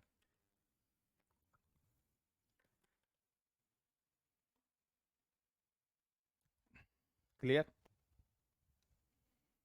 Clear? The point is clear to everyone, yes or no? यहां तक की बातें अगर क्लियर हो गई हैं तो बता दो। यहां तक की बातें अगर सभी को क्लियर हो गई हैं तो बता दो। ये पहला स्टेप था रेसिप्रोकल लेवलिंग का, ये रेसिप्रोकल लेवलिंग का पहला स्टेप था। अभी रेसिप्रोकल लेवलिंग खत्म नहीं हुई है। आओ आओ स्टेप टू की तरफ मूव करते हैं, और स्टेप टू में क्या करेंगे? Now we will place the level, now we will place the level near point B. तो वही वाले हालात हैं, ये पॉइंट ए था और ये तुम्हारा पॉइंट बी था। अब आपने बोला कि सर हम अपने इंस्ट्रूमेंट को पॉइंट बी के पास रखेंगे, रख दो। अगर बी ए के ऊपर हो तो क्या दिक्कत है? ऊपर हो नीचे हो कहीं भी हो, क्या दिक्कत है? प्लस माइनस देख लेना, तुम याद करना क्यों चाह रहे हो? ऊपर होगा तो जो होगा दिखेगा ना, हॉरिजॉन्टल लाइन हमें पता ये देखो, अब बी के रिस्पेक्ट में पॉइंट ए ऊपर है, दोनों बता दे रहे हैं। अभी नीचे से ऊपर करा था, अब ऊपर से नीचे करके देखते हैं। सॉरी, अभी आपने ऊपर से नीचे मेजरमेंट किया था, अब नीचे से ऊपर करके दिखा रहे हैं। दूसरा स्टेप बोलता है now place the level instrument near the B. Same काम को रिपीट करिए। लो, तो सर ये जो व्हाइट वाली लाइन होगी ना, ये व्हाइट वाली जो लाइन होगी वो हॉरिजॉन्टल लाइन होगी। हम चाह कर भी हॉरिजॉन्टल लाइन के करस्पॉन्डिंग रीडिंग ले नहीं पाएंगे। हम चाह कर भी करस्पॉन्डिंग रीडिंग जो लेंगे वो डिफ्लेक्टेड लाइन के करस्पॉन्डिंग लेंगे। बट तरीका तो ये कहता था कि हमें जो रीडिंग लेनी चाहिए थी, हमें जो रीडिंग लेनी चाहिए थी वो corresponding to the level line लेनी चाहिए थी। सब कुछ तो पता है, दोनों जगह स्टाफ लगा दो, दोनों जगह स्टाफ लगा दो। तो ये पॉइंट बी पे स्टाफ लगाया आपने और ये पॉइंट ए पे स्टाफ लगाया। ऐसी सिचुएशन पे बी पे जो रीडिंग मिल रही है उसको आप रिप्रेजेंट कर रहे हैं एच बी डैश से, और ऐसी स्टेशन पे जो येलो लाइन के करस्पॉन्डिंग रीडिंग आपको मिल रही है इसको आपने बोल दिया एच ए डैश। बोलो हाँ या ना। जरा देखिए, जब आपने इंस्ट्रूमेंट को बी पॉइंट के पास रखा है तब क्या रीडिंग मिली है उनको देख लेते हैं। तो मैंने बोला स्टाफ रीडिंग एट ए जो हमें मिल रही है वो है H A dash. Staff reading at B जो मिल रही है वो हमें मिल रही है एच बी डैश। इनमें से कोई एक रीडिंग गलत है, इनमें से कोई एक रीडिंग गलत है, जल्दी बताओ कौन सी। इनमें से कोई एक रीडिंग गलत है, जल्दी बताओ कौन सी। इनमें से कोई एक रीडिंग गलत है, जल्दी बताओ कौन सी। इनमें से कोई एक रीडिंग गलत है, जल्दी बताओ कौन सी। क्यों, जवाब पता है ना क्यों गलत है, जवाब पता है। तो अब मैं जानना चाह रहा हूं करेक्ट स्टाफ रीडिंग एट ए क्या हो जाएगी। तो जो एच ए डैश माइनस करी है उसमें कंबाइंड करेक्शन लगा दो। जो एच ए डैश माइनस करा है उसमें कंबाइंड करेक्शन अप्लाई कर दो। फिर अरे भैया पॉइंट की पोजीशन नहीं चेंज हुई है, ये पॉइंट वहीं के वहीं हैं। तो ये जो डिफरेंस था वो एच था, इसके बेसिस पे क्या हम एच निकाल सकते हैं। देखो इसके बेसिस पे क्या हम एच निकाल सकते हैं, जल्दी से देखो। अरे इन दोनों स्टाफ रीडिंग का डिफरेंस ही तो एच होगा। बी पे स्टाफ रीडिंग माइनस ए पे staff reading, correct staff reading का अगर डिफरेंस ले लें तो H B dash minus H A dash minus C, खेला खत्म। जल्दी बोलो हाँ या ना।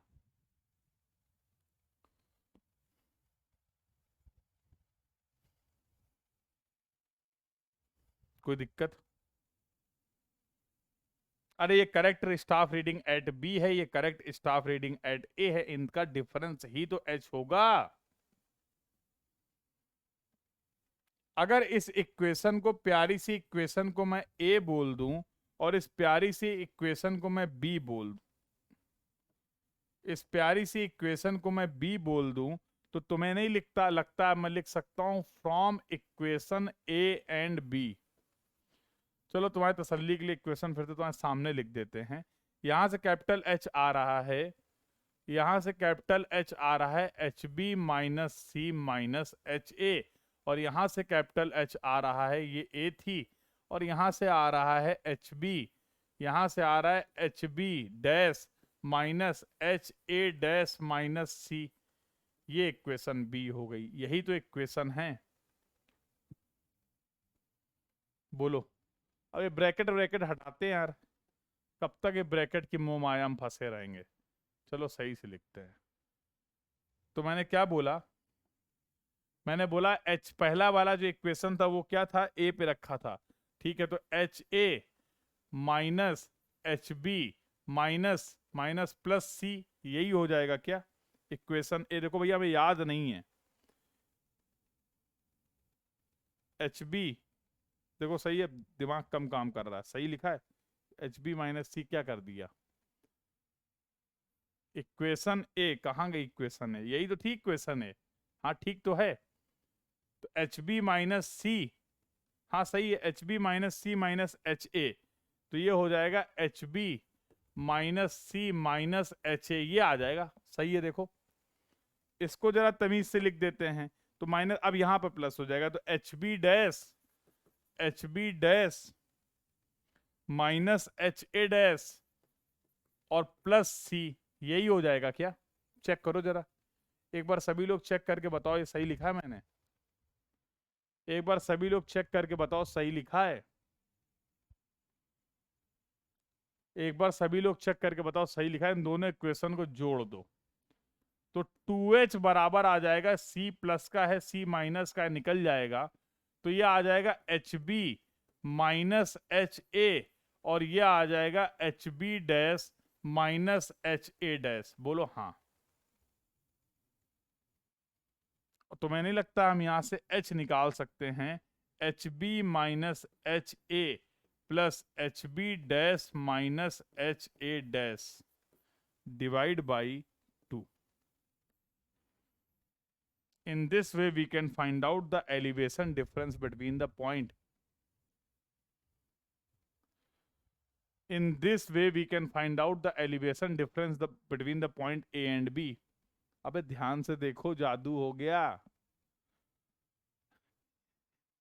एच ए और एच बी में एच बी गलत रीडिंग थी. याद करो, जब आपने इंस्ट्रूमेंट को ए के पास रखा था तो बी पे जो रीडिंग मिल रही थी वो गलत थी. जब आपने इंस्ट्रूमेंट को बी के पास रखा था तो जो ए पे रीडिंग मिल रही थी एच ए डैश वो भी गलत थी. तुम गलत रीडिंग के बेसिस पे सही एच निकाल दिए. क्या इस पूरी इक्वेशन में कहीं तुम्हें कर्वेचर और रिफ्रैक्शन या कंबाइंड करेक्शन दिख रहा है? ये जितनी भी रीडिंग लिखी हुई है H A H B dash H A dash, all these are the measured value. हमने केवल फील्ड में जाके ये 4 स्टाफ रीडिंग ली. कोई करेक्शन नहीं अप्लाई करेंगे अब हम. We are not going to apply any correction.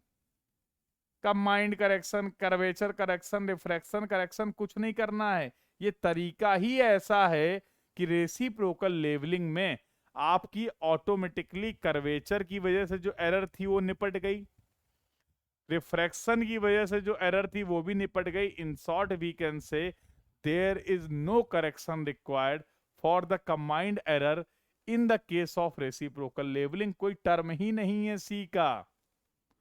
4 staff reading लेनी थी.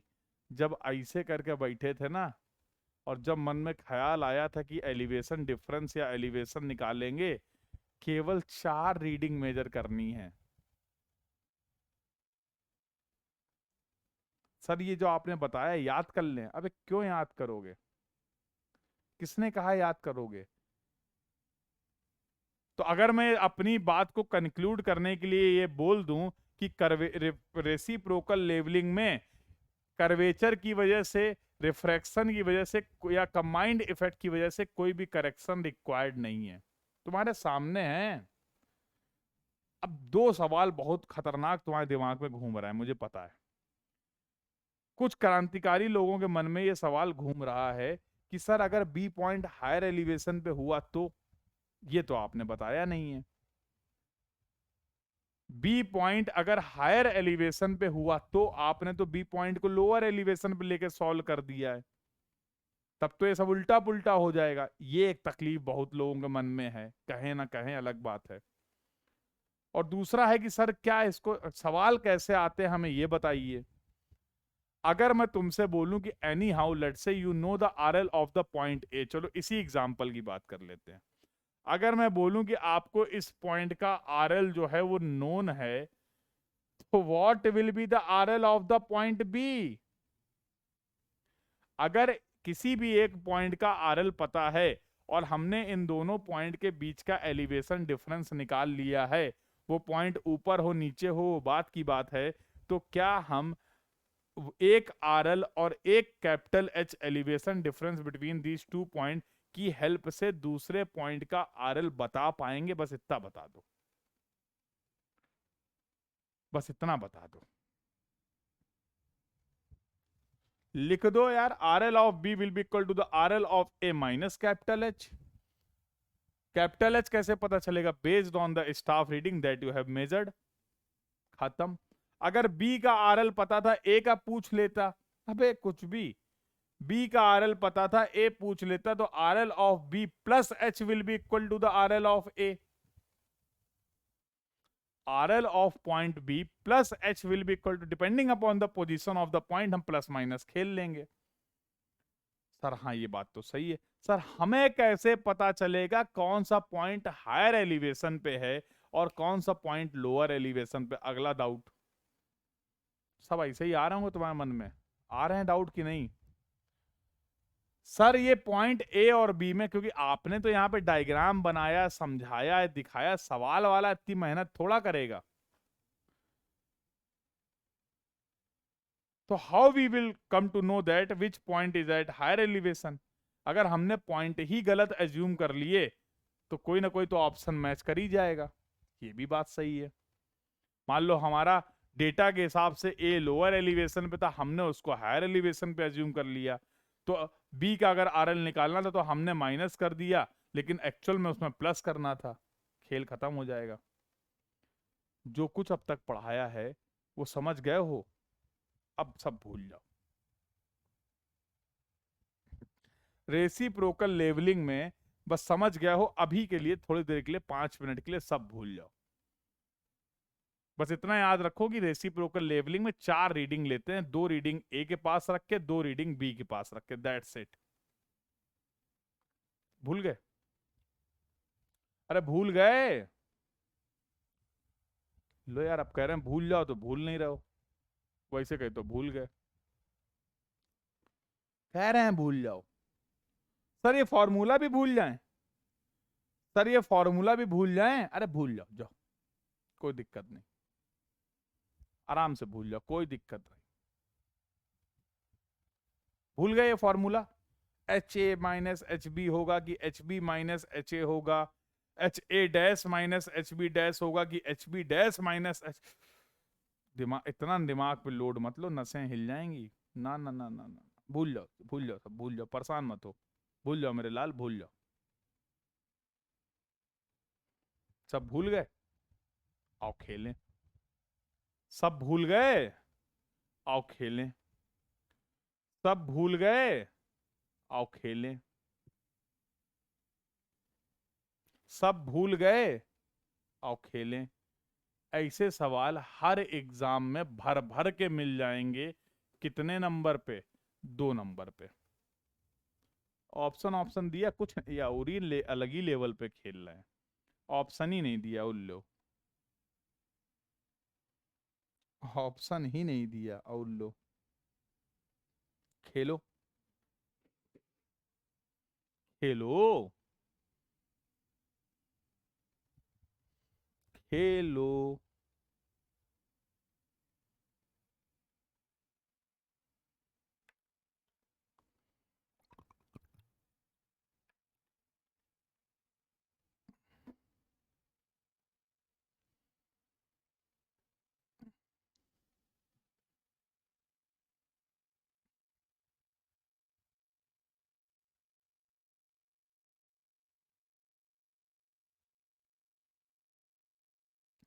पहले खेलो, 2 मिनट का टाइम लो, खेलो आराम से।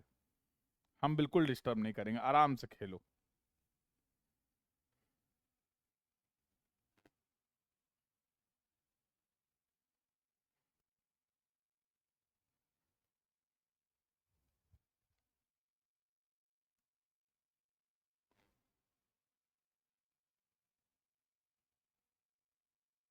प्रकाश ने आंसर बता दिया 99.305।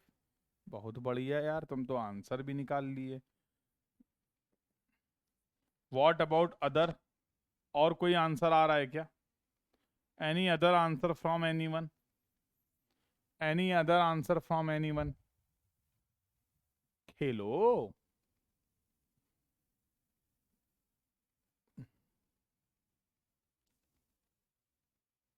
Any other answer from anyone?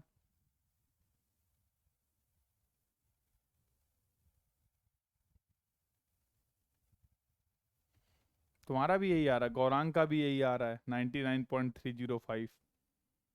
ठीक है, एनी अदर आंसर। सब लोग अपने आंसर बता दो, अलग कोई आंसर आएगा मैं लिख दूंगा। कोई अलग आंसर आएगा मैं लिख दूंगा।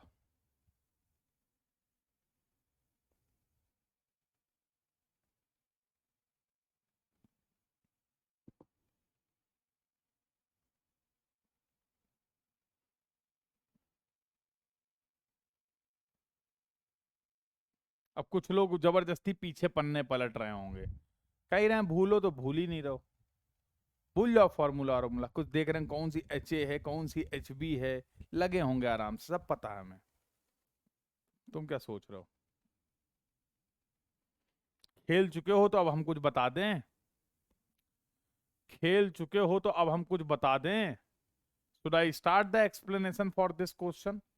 Have you attempted, have you tried?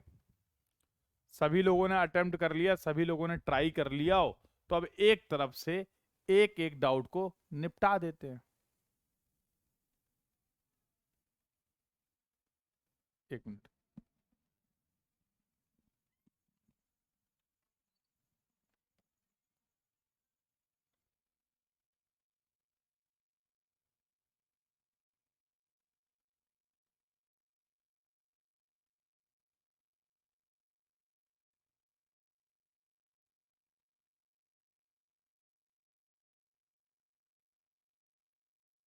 एक आंसर और मिल गया, 99.085।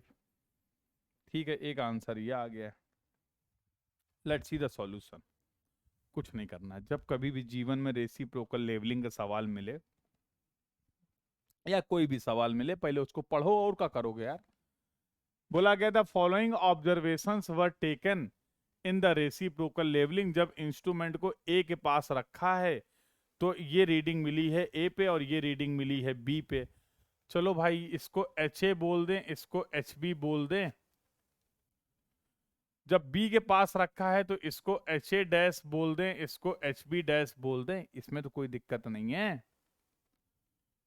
आपने एक बार इंस्ट्रूमेंट को ए के पास रखा, आपने एक बार इंस्ट्रूमेंट को बी के पास रखा और दोनों जगह से रीडिंग मिल गई।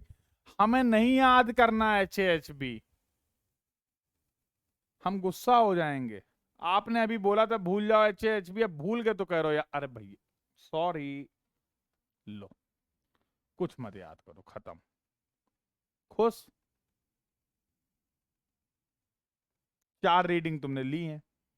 सवाल में बोला गया है कि आरएल जो है बी का जो है वो आपको पता करना है। अगर ए का आरएल 100.105 है, अगर ए पॉइंट का आरएल जो है वो 100.105 है, एक काम करोगे मेरे लिए? थोड़ी सी बात तो मान लो यार। एक काम करोगे मेरे लिए? तुम केवल इन दो रीडिंग को कंपेयर कर लो बस।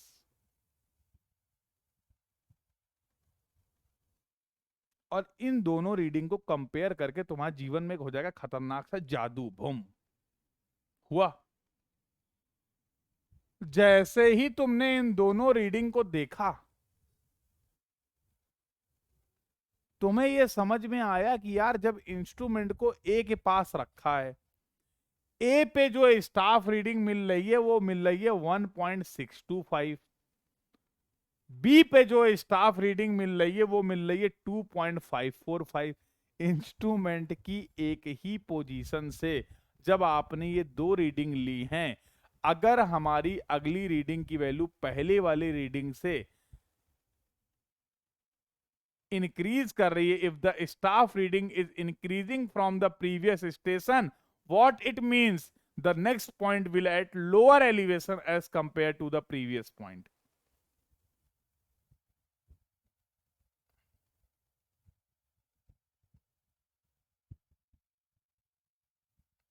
इतना तो कर लोगे मेरे लिए? नहीं करना मेरे लिए तो 2 नंबर के लिए कर लेना।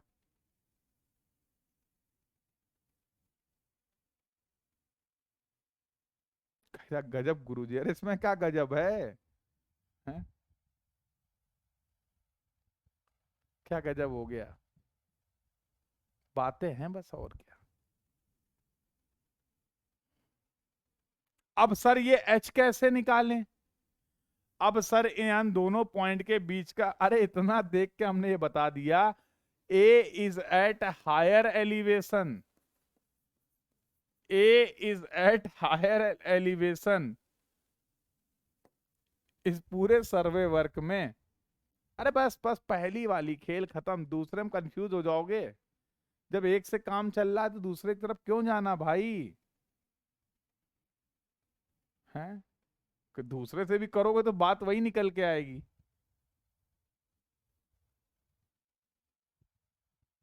यही बेस्ट पॉइंट है सर्वे का, लगता है सर जी। अरे तुम फील करो, सब बेस्ट है।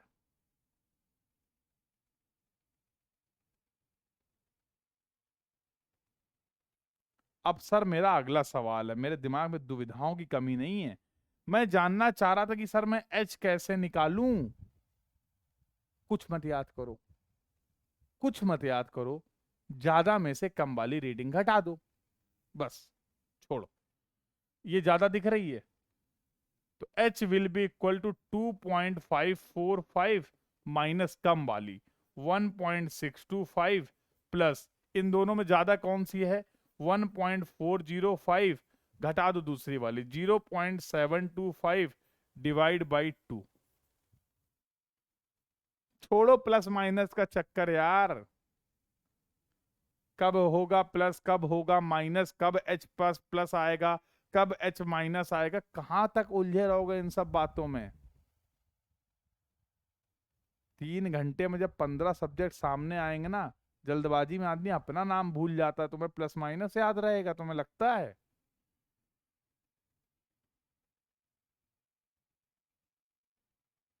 समझ रहे हो।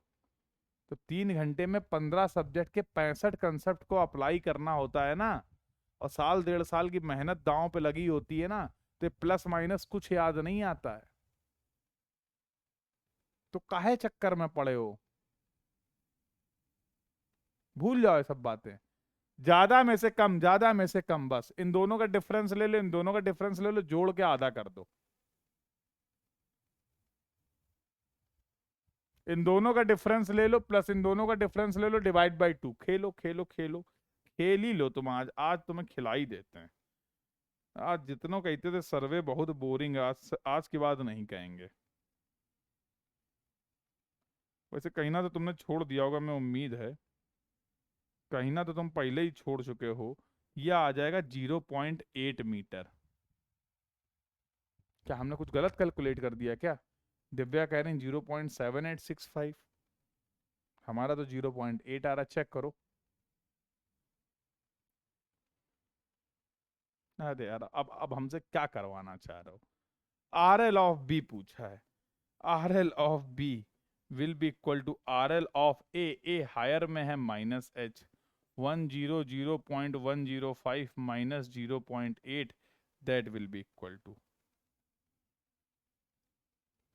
99.305 metre is going to be the answer. बताओ कैसा लगा।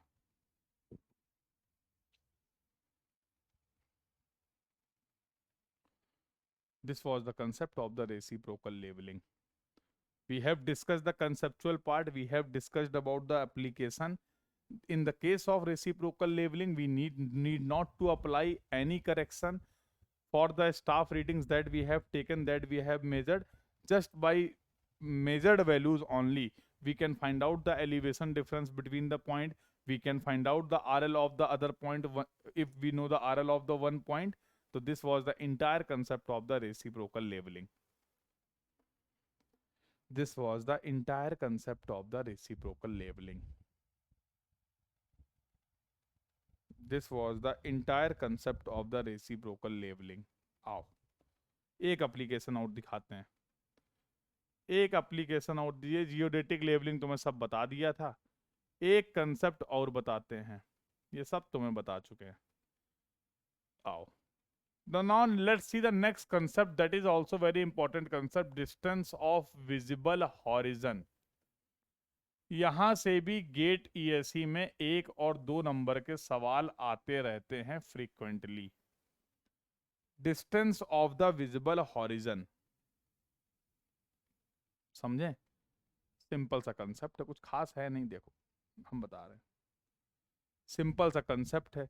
ये मान लो अर्थ सरफेस है, तुम मान लो इस अर्थ सरफेस में यहां पर बैठे हुए हो, तुमसे मैं पूछूं हॉरिजन पे, हॉरिजन का मतलब तो समझते ही होगे सर। अब यही दूसरा जो बंदा था वो वहां क्या कर रहा था।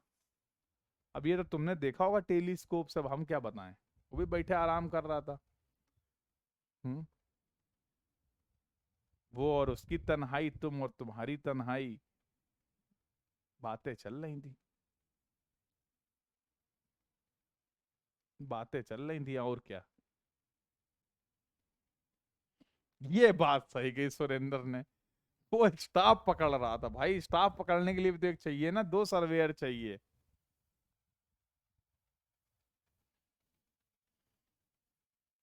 तो तन्हाई तन्हाई कैंसिल हो गई। वाह क्या बात है, आज अलग ही कंसेप्ट निकाल रहे हैं भाई साहब। कंसेप्ट भी यही है, ये प्रोसेस ही ऐसा था कि कर्वेचर कर्वेचर ने करेक्शन की जरूरत ही नहीं पड़ी थी।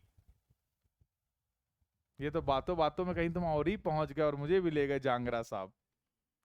सही बात है।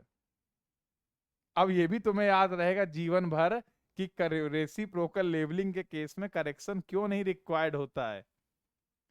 वो और उनकी तन्हाई, वो और उनकी तन्हाई, तन्हाई तन्हाई खत्म। वाह, कंसेप्ट भी बनाने लगे हो तुम लोग। That was something unexpected.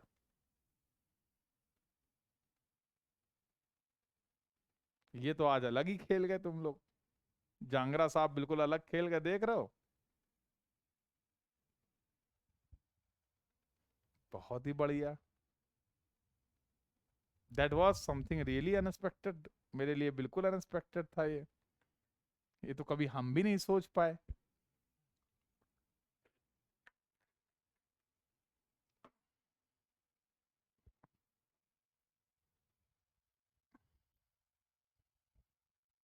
बस अब रुक जाए यहीं पे। अब ज्यादा और कंसेप्ट ना बना लेना, यहीं रुक जाओ अब। समझ रहे हो। फुल मौज चल रही इस समय। पूरा खतरनाक, खतरनाक लेवल पे मजे चल रहे हैं। आओ आगे चलें। Distance of the visible horizon. Earth में कर्वेचर है हम जानते हैं। अर्थ में कर्वेचर है हम जानते हैं। हॉरिजन का मतलब होता है क्षैतिज। मेरे नाम से मिलता जुलता, हॉरिजन का मतलब होता है क्षैतिज। और क्षैतिज का मतलब होता है वो जगह जहां पर धरती और आसमान आपको मिलते हुए लगते हैं कि वो कनेक्ट हो रहे, ज्वाइन हो रहे हैं। ऐसा होता नहीं है, इल्यूजन होता है। क्षितिज का अगर मतलब पूछे, मेरे नाम का अगर कोई मतलब पूछे आपसे, हमने तो बड़ी मुश्किल में बचपन में याद किया था, क्योंकि सब लोग पूछते थे, फिर हम बता नहीं पाते थे, फिर चले डंडे। याद करो तुम्हारे नाम का मतलब क्या है। लो, एक तो हमारे ही नाम, उसका भी मतलब हम याद कर रहे हैं डंडे खा खा के। क्या करें, हमारे टाइम पे ऐसा होता था तो हमने याद कर लिया। ऐसी जगह जहां पर धरती और आसमान मिलते हुए प्रतीक होते हैं, ऐसी जगह को हम लोग बोलते हैं क्षितिज। बहुत बढ़िया, अभी तक हमको याद है। ठीक है। तो अगर मैं तुमसे पूछूं कि तुम इस जगह पे मान लो यहां से देखना शुरू करते हो, और मैं तुमसे पूछूं कि भाई कितना दूर तक हॉरिजेंटल डिस्टेंस देख पाओगे, कितना दूर तक आपको हॉरिजन में विजिबल होगा,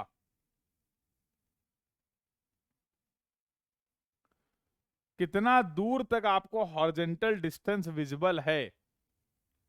तुम्हें नहीं लगता है यहां पर एक खेल है।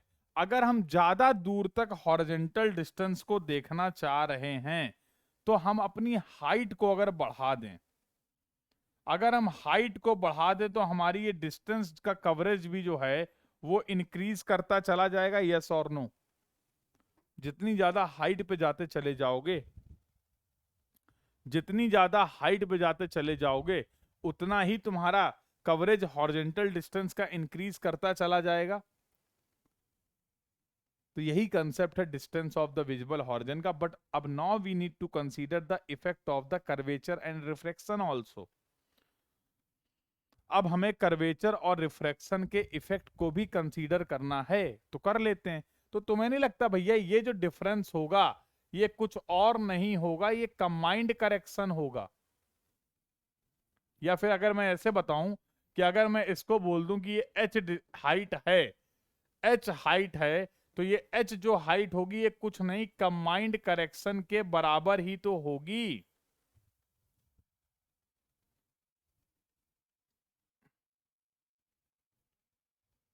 समझ रहे हो। वाह, ये वाला मतलब हमको नहीं बताया गया था।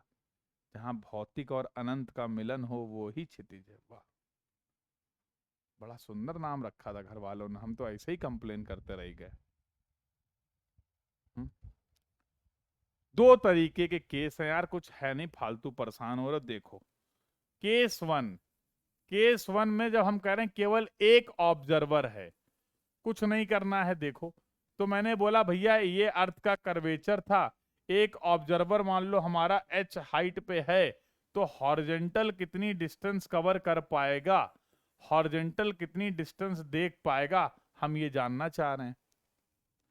अरे तुम्हें नहीं लगता है हॉरिजेंटल लाइन और लेवल लाइन के बीच का जो डिफरेंस होता है वही तो, सॉरी डिफ्लेक्ट, क्योंकि रिफ्लेक्शन भी ले रहे हैं, तो डिफ्लेक्टेड लाइन और लेवल लाइन के बीच का जो डिफरेंस होगा वही तो कंबाइंड करेक्शन होगा। तो भैया ये तो तुम्हें पता है, तो क्या मैं लिख सकता हूं h will be equal to nothing but 0.0673 D square. यही तो था कंबाइंड करेक्शन, यही तो था कंबाइंड करेक्शन, बोलो हाँ। और अगर मैं यहां से निकालना चाह रहा हूं डी की वैल्यू, तो डी की वैल्यू आ जाएगी h अपॉन 0.0673 और अंडर रूट सॉल्व करना जहां तक ये आएगी 3.855 अंडर रूट एच। तो d will be equal to हो जाएगा 3.855 अंडर रूट एच। ध्यान देने वाली बात यह है कि जो डी डिस्टेंस होगी इसकी यूनिट होगी किलोमीटर, और ये जो h होगा इसकी यूनिट होगी मीटर। यूनिट्स का ध्यान रखना, करके देखो यही आ रहा है। तो अगर सिंपल एक ऑब्जर्वर है जो किसी एक हाइट पे है, तो कितना डिस्टेंस विजिबल हॉरिजन का देख पाएगा वो, क्या हम इस तरीके से कैलकुलेट कर सकते हैं?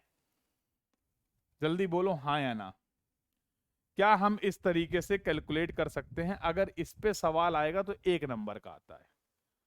अगर सिंगल ऑब्जर्वर का सवाल आएगा कि भाई कोई ऑब्जर्वर किसी हाइट पे है तो कितना हॉरिजन डिस्टेंस देख पाएगा, सीधे आप इस कंसेप्ट से लगा सकते हैं और सिंपल आपको वैल्यू मिल जाएगी। ध्यान देना है D will be in kilometre, और ये एच जो होगा height of the observer will be in metre.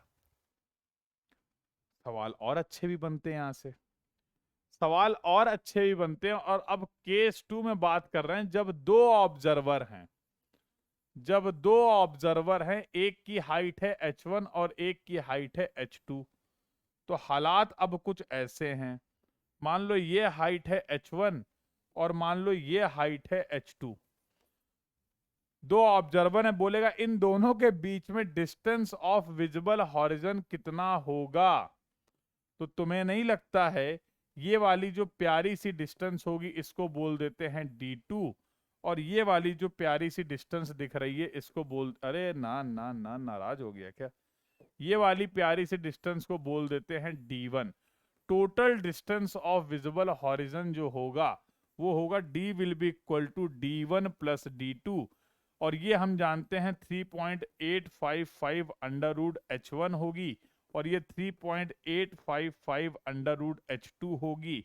और टोटल d के लिए 3.855 अगर हम कॉमन ले लें तो ये under root h1 plus under root h2 आ जाएगी, और d होगा किलोमीटर में, और h1 और h2 जो होंगे वो होंगे मीटर में। In this way for two observer can we find out the distance of the visible horizon.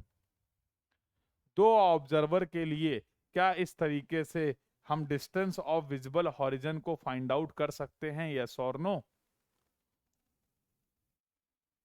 Sir concept तो समझ गए, और based on the combined effect of curvature and refraction, क्योंकि अगर जियोडेटिक लेवलिंग की आप बात करोगे तो वहां पर कर्वेचर और रिफ्रैक्शन दोनों होगा। तो जो टोटल करेक्शन था उसी के बेसिस पे ये डिस्टेंस निकाल दी। बहुत बेहतरीन सवाल आते हैं, गेट में आते हैं, दो दो नंबर के आते हैं। गेट में सवाल आते हैं, ऐसे सवाल दो दो नंबर के आते हैं। खेलो और मौज करो।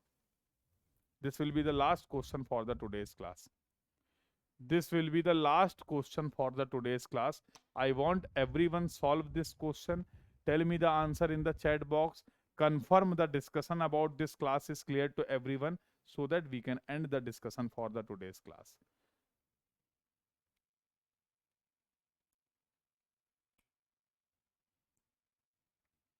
Just read the question carefully, apply the concept.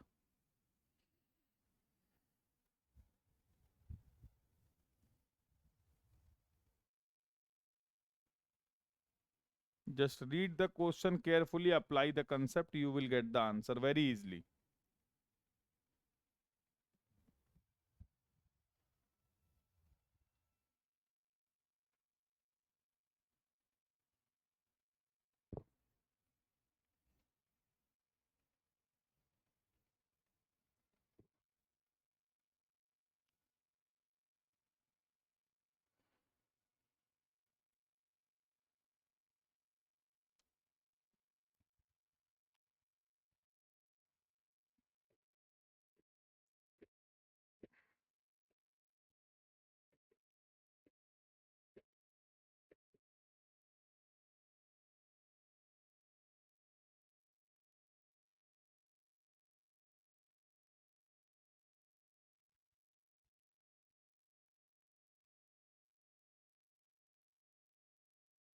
Everyone tried this question? सभी ने ट्राई कर लिया? Everyone tried this question, yes or no? तो सभी का आंसर सेम ही आ रहा है क्या? सभी का आंसर सेम आ रहा है क्या? Uh, any other answer from anyone? Any other answer from anyone? A के अलावा अगर किसी का और कोई आंसर आ रहा हो तो बता दो भाई। ए के अलावा भी अगर किसी का कोई आंसर आ रहा हो तो बता दो। समझ लेते एक बार सवाल को, एक बार एक्सप्लेन कर देता हूं तो थोड़ा सा और चीजें आप समझ जाएंगे। तो should I start the explanation for this question? Explanation start किया जाए। 40 we can take approx, option दे रखे ना, नहीं एग्जैक्ट वैल्यू आ रही तो फिर एग्जैक्ट लगाओ।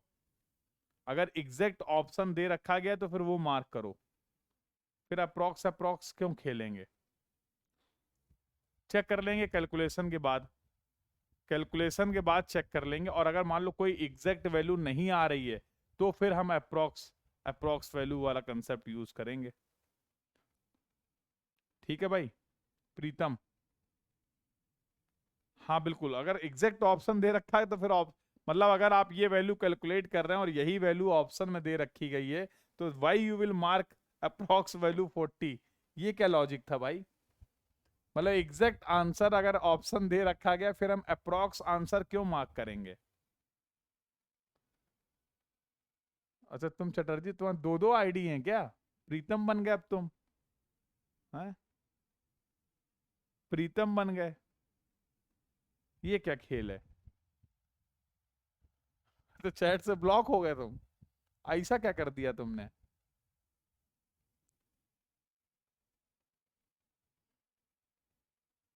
अच्छा चलो, मैसेज कर देना एक बार मुझे टेलीग्राम ग्रुप में अपना, या मुझे पर्सनल डीएम कर देना, जो भी ऑप्शन तुम्हें सही लगे। अपनी ईमेल आईडी, अगर किसी को ऐसी कोई दिक्कत आती है बिना किसी बात के, अगर अगर आप ब्लॉक हो गए, क्योंकि ऑटो वर्ड्स होते हैं। हाँ अच्छा अच्छा।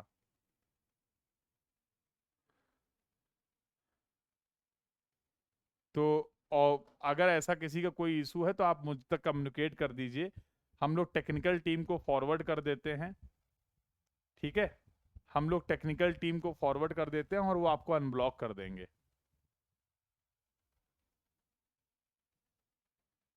आज बहुत लोग ब्लॉक हो गए, क्यों? आज ऐसा क्या हो गया? कोई बात नहीं, जिसको भी ऐसी दिक्कत आए don't worry, I am here. मैं आपको आश्वस्त कर रहा हूं, मैं आपको बिल्कुल भरोसा दिला रहा हूं इस बात का कि जब कभी भी ऐसी, अगर आपने कोई गलती नहीं करी है, टेक्निकल इश्यूज की वजह से अगर आप ब्लॉक हो गए हैं तो मुझे मैसेज कर दिया करो। हाँ, तो मैं उनको फॉरवर्ड कर दूंगा और बहुत जल्द, बिल्कुल जल्द से जल्द उस पर एक्शन होगा। ठीक है, 24 आवर में हो जाता बहुत अच्छी बात है। अगर आपको लगता है कि नहीं उसके बीच में भी आपकी कुछ क्लासेस हैं तो क्यों 24 आवर तक वेट करना, पहले ही उसको क्लियर कर लो। ठीक है, तो अपना जो भी इशू है, बस उसमें मुझे दो चीज़ें चाहिए होती हैं, मुझे नहीं टीम को, कि आपका नंबर क्या है, आपका नंबर क्या है और आपका ईमेल आईडी क्या है और इशू क्या है। बस ये तीन चीज़ें लिख के मुझे फॉरवर्ड कर सकते हैं आप, तो I will forward to the technical team.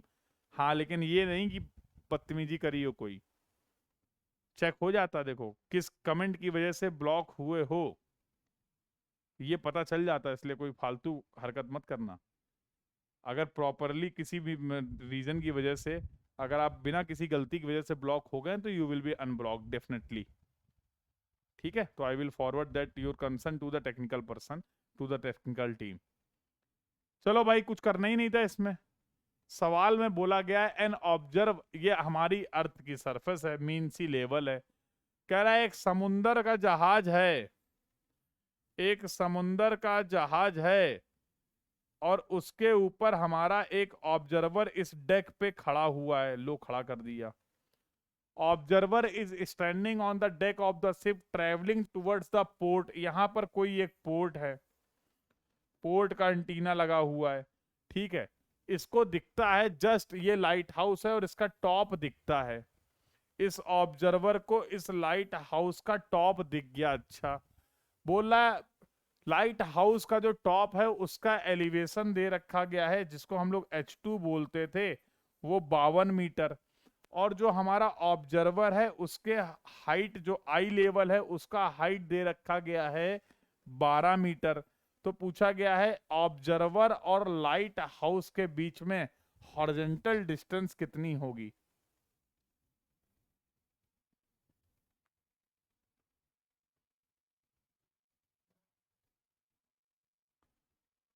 ठीक है, अरे तो करेक्टरिस्टिक्स स्ट्रेंथ लिख दिया करो,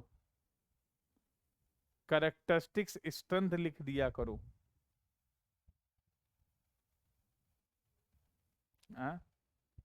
करेक्टरिस्टिक्स स्ट्रेंथ लिख दिया। कितने तेज हैं देख रहे हो, उसका भी इन्होंने अल्टरनेटिव ढूंढ रखा है। मतलब इंसान तो इंसान, मशीनों को भी तुम लोग खेल जाते हो। बहुत तेज हो यार तुम लोग, सही बता रहे, इतने तेज हम लोग कभी नहीं रहे।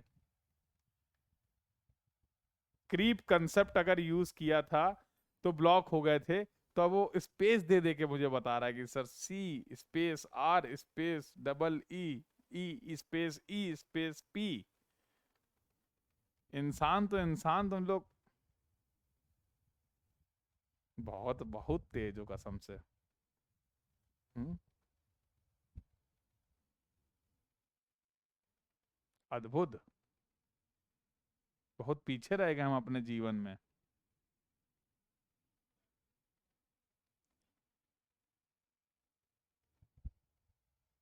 बहुत कुछ सीखने की जरूरत है मुझे तुम लोगों से।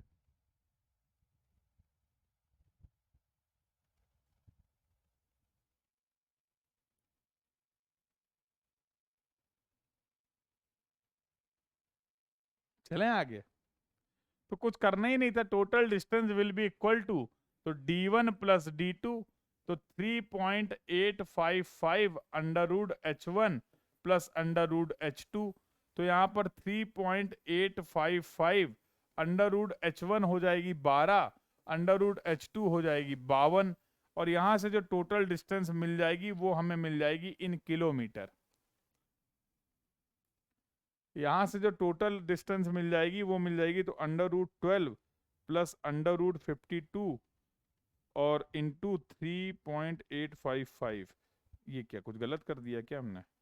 √12 प्लस √52 इंटू 3.855, 41.152 सही तो है, इन kilometre, in kilometre, in kilometer, the value of the distance of the visible horizon, the distance between the observer that is standing on the deck of the ship and the lighthouse, the horizontal distance between these 2 points will be equal to 41.15 kilometer based on the data provided in this question. The concept of the distance of the visible horizon is clear to everyone. So मेरे लाल, in this way we have completed the entire discussion of the geodetic leveling also. तो लगभग लगभग बोल सकते हैं कि levelling का discussion हम लोगों ने कंप्लीट कर लिया है। अब आप इस पोजीशन पे हैं कि you can start attempting any question of GATE, ESC, state, AE and JE exam. किसी भी एग्जाम के लिए आप जो आपके पास सवाल अवेलेबल है उनके प्रीवियस ईयर क्वेश्चन को अच्छे से कंप्लीट कर सकते हैं। तो अगली क्लास में डिस्कशन क्या करने वाले हैं, we will have one more lecture related to the levelling. तो कल आपका जो पहला लेक्चर होगा उसमें लेवलिंग की बातचीत थोड़ी सी और करेंगे हम लोग। सर अभी तो आपने बोला लेवलिंग की सारी बातचीत कर ली है, ठीक है, तो थोड़ा सा और इसमें क्या बताएंगे, बिल्कुल बता देता हूं। कल हम लोग कंसेप्ट देखेंगे एक ट्रिग्नोमेट्रिकल लेवलिंग का। तो ये इसलिए बता दे रहा हूँ कि सवाल आपको लेवलिंग वाले चैप्टर में ही ट्रिग्नोमेट्रिकल लेवलिंग के मिलेंगे। तो अगर अभी सॉल्व ना हो तो परेशान मत होना, वी नीड टू डिस्कस। अभी हम लोग बातचीत करेंगे इस कंसेप्ट के बारे में जिसको हम लोग बोलेंगे ट्रिग्नोमेट्रिकल लेवलिंग।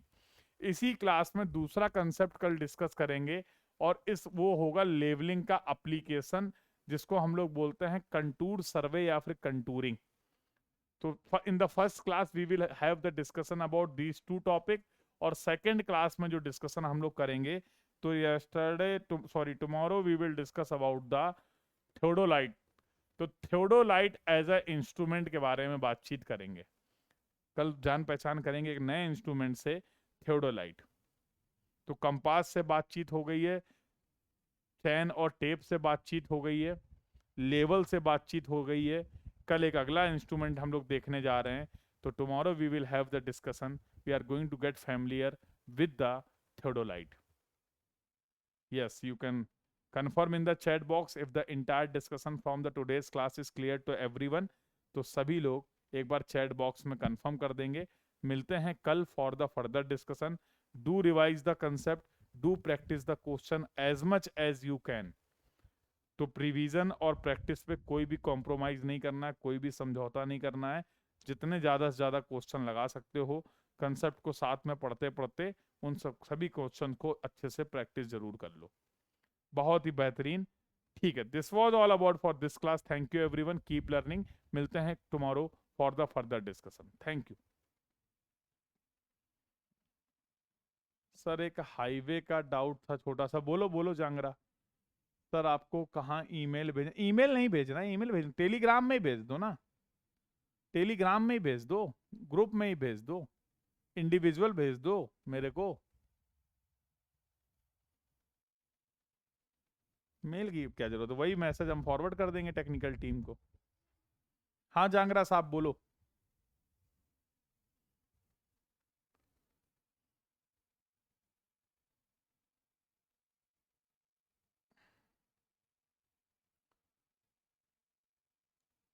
ठीक है बेटा, देख लेंगे, देख लेंगे। कुछ पूछ रहे हो जांगरा तो बोलो बेटा। सर वो स्मॉल वी को कैपिटल वी में चेंज करना करते हैं ना? हाँ करते हैं। KMPH में अगर कोई स्पीड दी गई तो 5/18, अरे किलोमीटर पर आवर, मीटर पर सेकंड में चेंज करना, हाँ करते हैं। फिर सुपर एलिवेशन वाला पूछ रहे हो क्या कि कैपिटल V² अपॉन 127 R आता है और स्मॉल वी के टर्म पे रखते हैं तो स्मॉल V² अपॉन GR आता है, ये डाउट है क्या?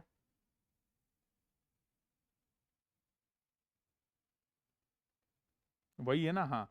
तो बेटा जी की भी तो वैल्यू पुट करोगे 9.81। E+F = V² upon 127R। इसमें जो V है वो KMPH में है। अब जरा इसको लिखो V²अपॉन GR, तो G की वैल्यू 9.81 ले लो, सेम वैल्यू आएंगी, चेक कर लो। तो आपने यूनिट कन्वर्ट करी है, साथ साथ वहां पर क्या करा है, G की वैल्यू भी तो पुट करोगे। ठीक है, क्लियर है? तो जिसमें में भी कंफर्टेबल हो, अगर आप मीटर पर सेकंड में कंफर्टेबल हो तो you can use this term. अगर आप KMPH में कंफर्ट हो, जनरली हम लोग KMPH में सॉल्व करते हैं, तो ये टर्म हम लोगों ने सॉल्व करके निकाल लिया था। क्लियर है? सब बढ़िया, क्लियर? चलिए, this was all about for this class. Thank you everyone, keep learning. Thank you.